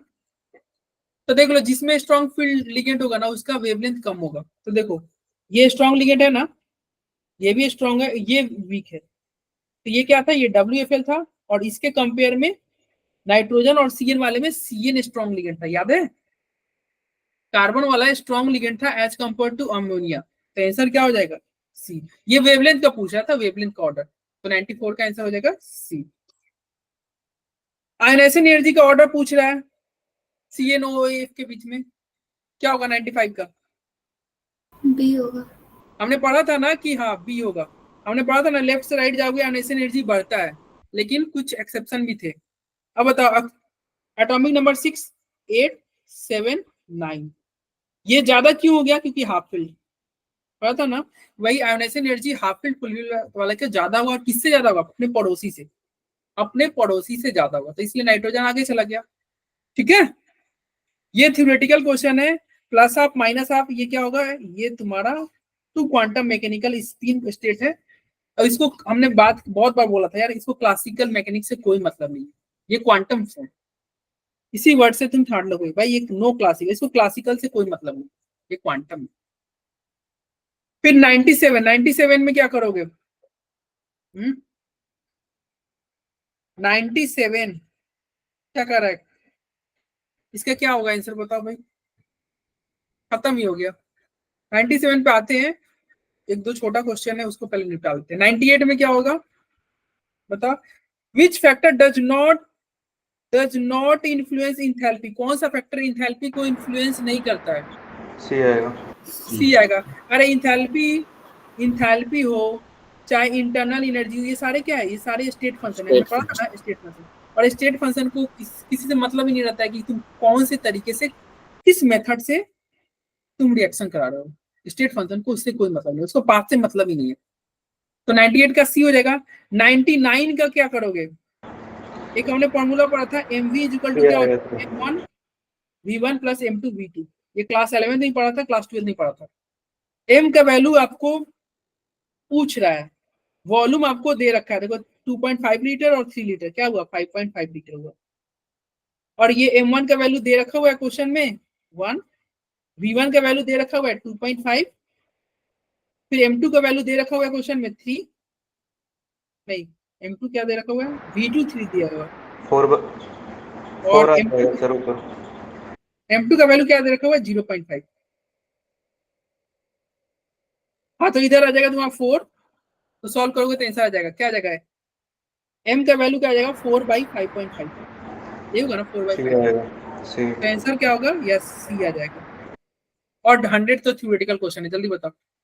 डी ऑप्शन डी आएगा। यस। कैसे पता चला हमने कि आरएनएस इक्वेशन नहीं पता, के बराबर क्या था, a e की पावर माइनस a। ये आया। अब बताओ के क्या था, टेम्परेचर के डायरेक्टली पूछनी है उल्टा सीधा या डायरेक्टली? सीधा। कैसे पता चला भाई, ये के आगे माइनस लगा हुआ है ना, तो माइनस लगा हुआ है और ये डिनोमिनेटर। वैसे भी कॉमन सेंस से जानते हैं, टेम्परेचर बढ़ाओगे तो रेट फास्ट होगा, टेम्परेचर बढ़ाओगे तो रेट फास्ट होगा, रेट फास्ट होगा रेट कांस्टेंट ही जाता होगा। तो ये हो गया। अब एक क्वेश्चन छूट गया था 97 को और देखते हैं, 97 क्वेश्चन को देखते हैं। कह रहा है given the in that enthalpy of formation दे रखा हुआ है किसका, CO2 का वैल्यू दे रखा है, ये रहा, वाटर का वैल्यू ये रहा, और किसका देख रहा है C2H6 का वैल्यू ये रहा। ये इंथैल्पी ऑफ फॉर्मेशन दे रखा हुआ है। और आपको बोल रहा है कि enthalpy of combustion of ethane, मतलब इथेन को तुम जलाओगे तो चेंज इन रिएक्शन बता दो, मतलब change in heat of reaction. अब बताओ हम जला रहे हैं किसको, इथेन को, तो इथेन के जलाने का रिएक्शन लिखना होगा C2H6। बताओ बर्निंग किसके प्रेजेंस में होता है, O2 के प्रेजेंस में होता है। तो O2 के प्रेजेंस में बर्न करोगे, O2 क्या होता है, गैस होता है, और तो रिएक्शन क्या होगा, प्रोडक्ट क्या बनेगा, CO2 प्लस वाटर। तो यही बनता है ना, ये गैस है और वाटर तुम्हारा लिक्विड होगा। अब बताओ इसका फॉर्मेशन का रिएक्शन दे रखा है, इसका हीट दे रखा हुआ है कि नहीं, CO2 का, देखो क्वेश्चन में दे रखा हुआ है ना CO2 को, ये रहा, और उसमें 2 से मल्टीप्लाई कर दोगे।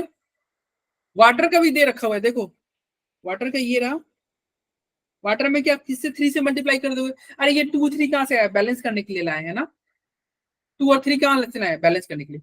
एक और आपने पढ़ा होगा इंथैल्पी ऑफ रिएक्शन जो होता है, इंथैल्पी ऑफ रिएक्शन होता है, ये क्या होता है, enthalpy of formation of product, याद करो हमने पढ़ाया था ये, minus enthalpy of formation of reactant, याद है, enthalpy of formation of product minus enthalpy of formation of reactant.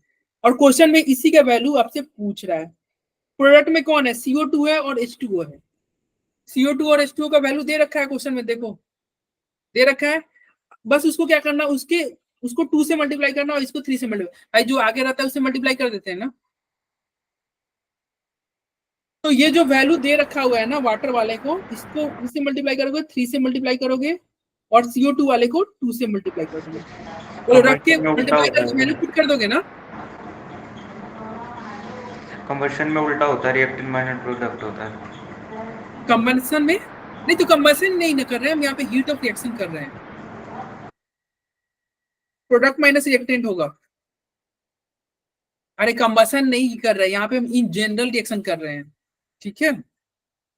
देखो इधर आओ, एक और चीज देखना, अरे यहाँ पे हम हीट ऑफ फॉर्मेशन यूज कर रहे हैं।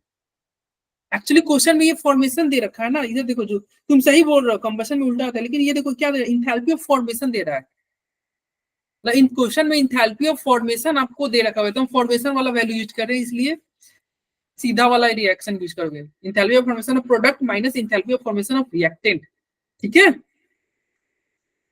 अरे बोलो, अब बताओ रिएक्टेंट में ये इथेन का वैल्यू दे रखा है ना, देखो यहाँ पे -84, क्या इसको किसी चीज से मल्टीप्लाई करना होगा क्या? नहीं, इसको किसी भी चीज से मल्टीप्लाई नहीं करना है। लेकिन एक प्रॉब्लम ये फंस गया, क्या O2 का वैल्यू दे रखा है क्या क्वेश्चन में? 0 लेते हैं O2 का वैल्यू। 0 लेते हैं, यस। तो बताओ ये क्या कंबसन वाला यूज किए क्या? नहीं, ये तो तुम फॉर्मेशन वाला यूज कर रहे हो ना, 0 लेते हैं। अरे कंबसन वाला तब लेते हैं ना जब सबका वैल्यू पता हो।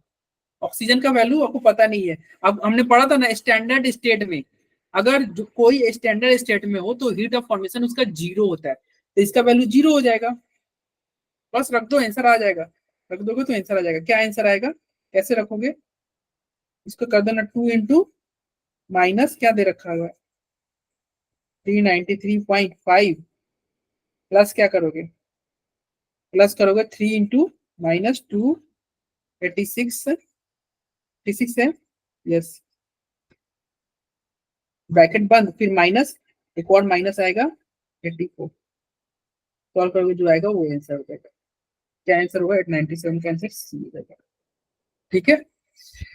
चलो 10 बज गए यार, 1.5 घंटे के सेशन रखे थे।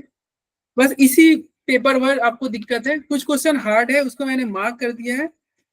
अगर ये हार्ड क्वेश्चन किसी को सीखना होगा तो पहले आप क्वेश्चन को अच्छे से, जैसे देखो ये हार्ड क्वेश्चन, इस क्वेश्चन को अच्छे से तुम पढ़ना, फिर जाके सॉल्यूशन देखना। मैं सॉल्यूशन भेज दिया हूं, और तब भी नहीं समझ में आएगा तब हम नेक्स्ट क्लास में डिस्कस करेंगे, ठीक है। कभी मतलब कर लेंगे डिस्कशन।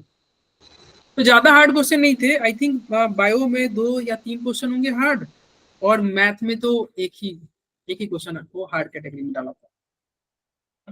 अप्रोक्स सारे बच्चे लग मतलब, ठीक है। तो एक बार इसको ट्राई करना, इसको खुद, ठीक है, हार्ड वाले क्वेश्चन को ट्राई करना।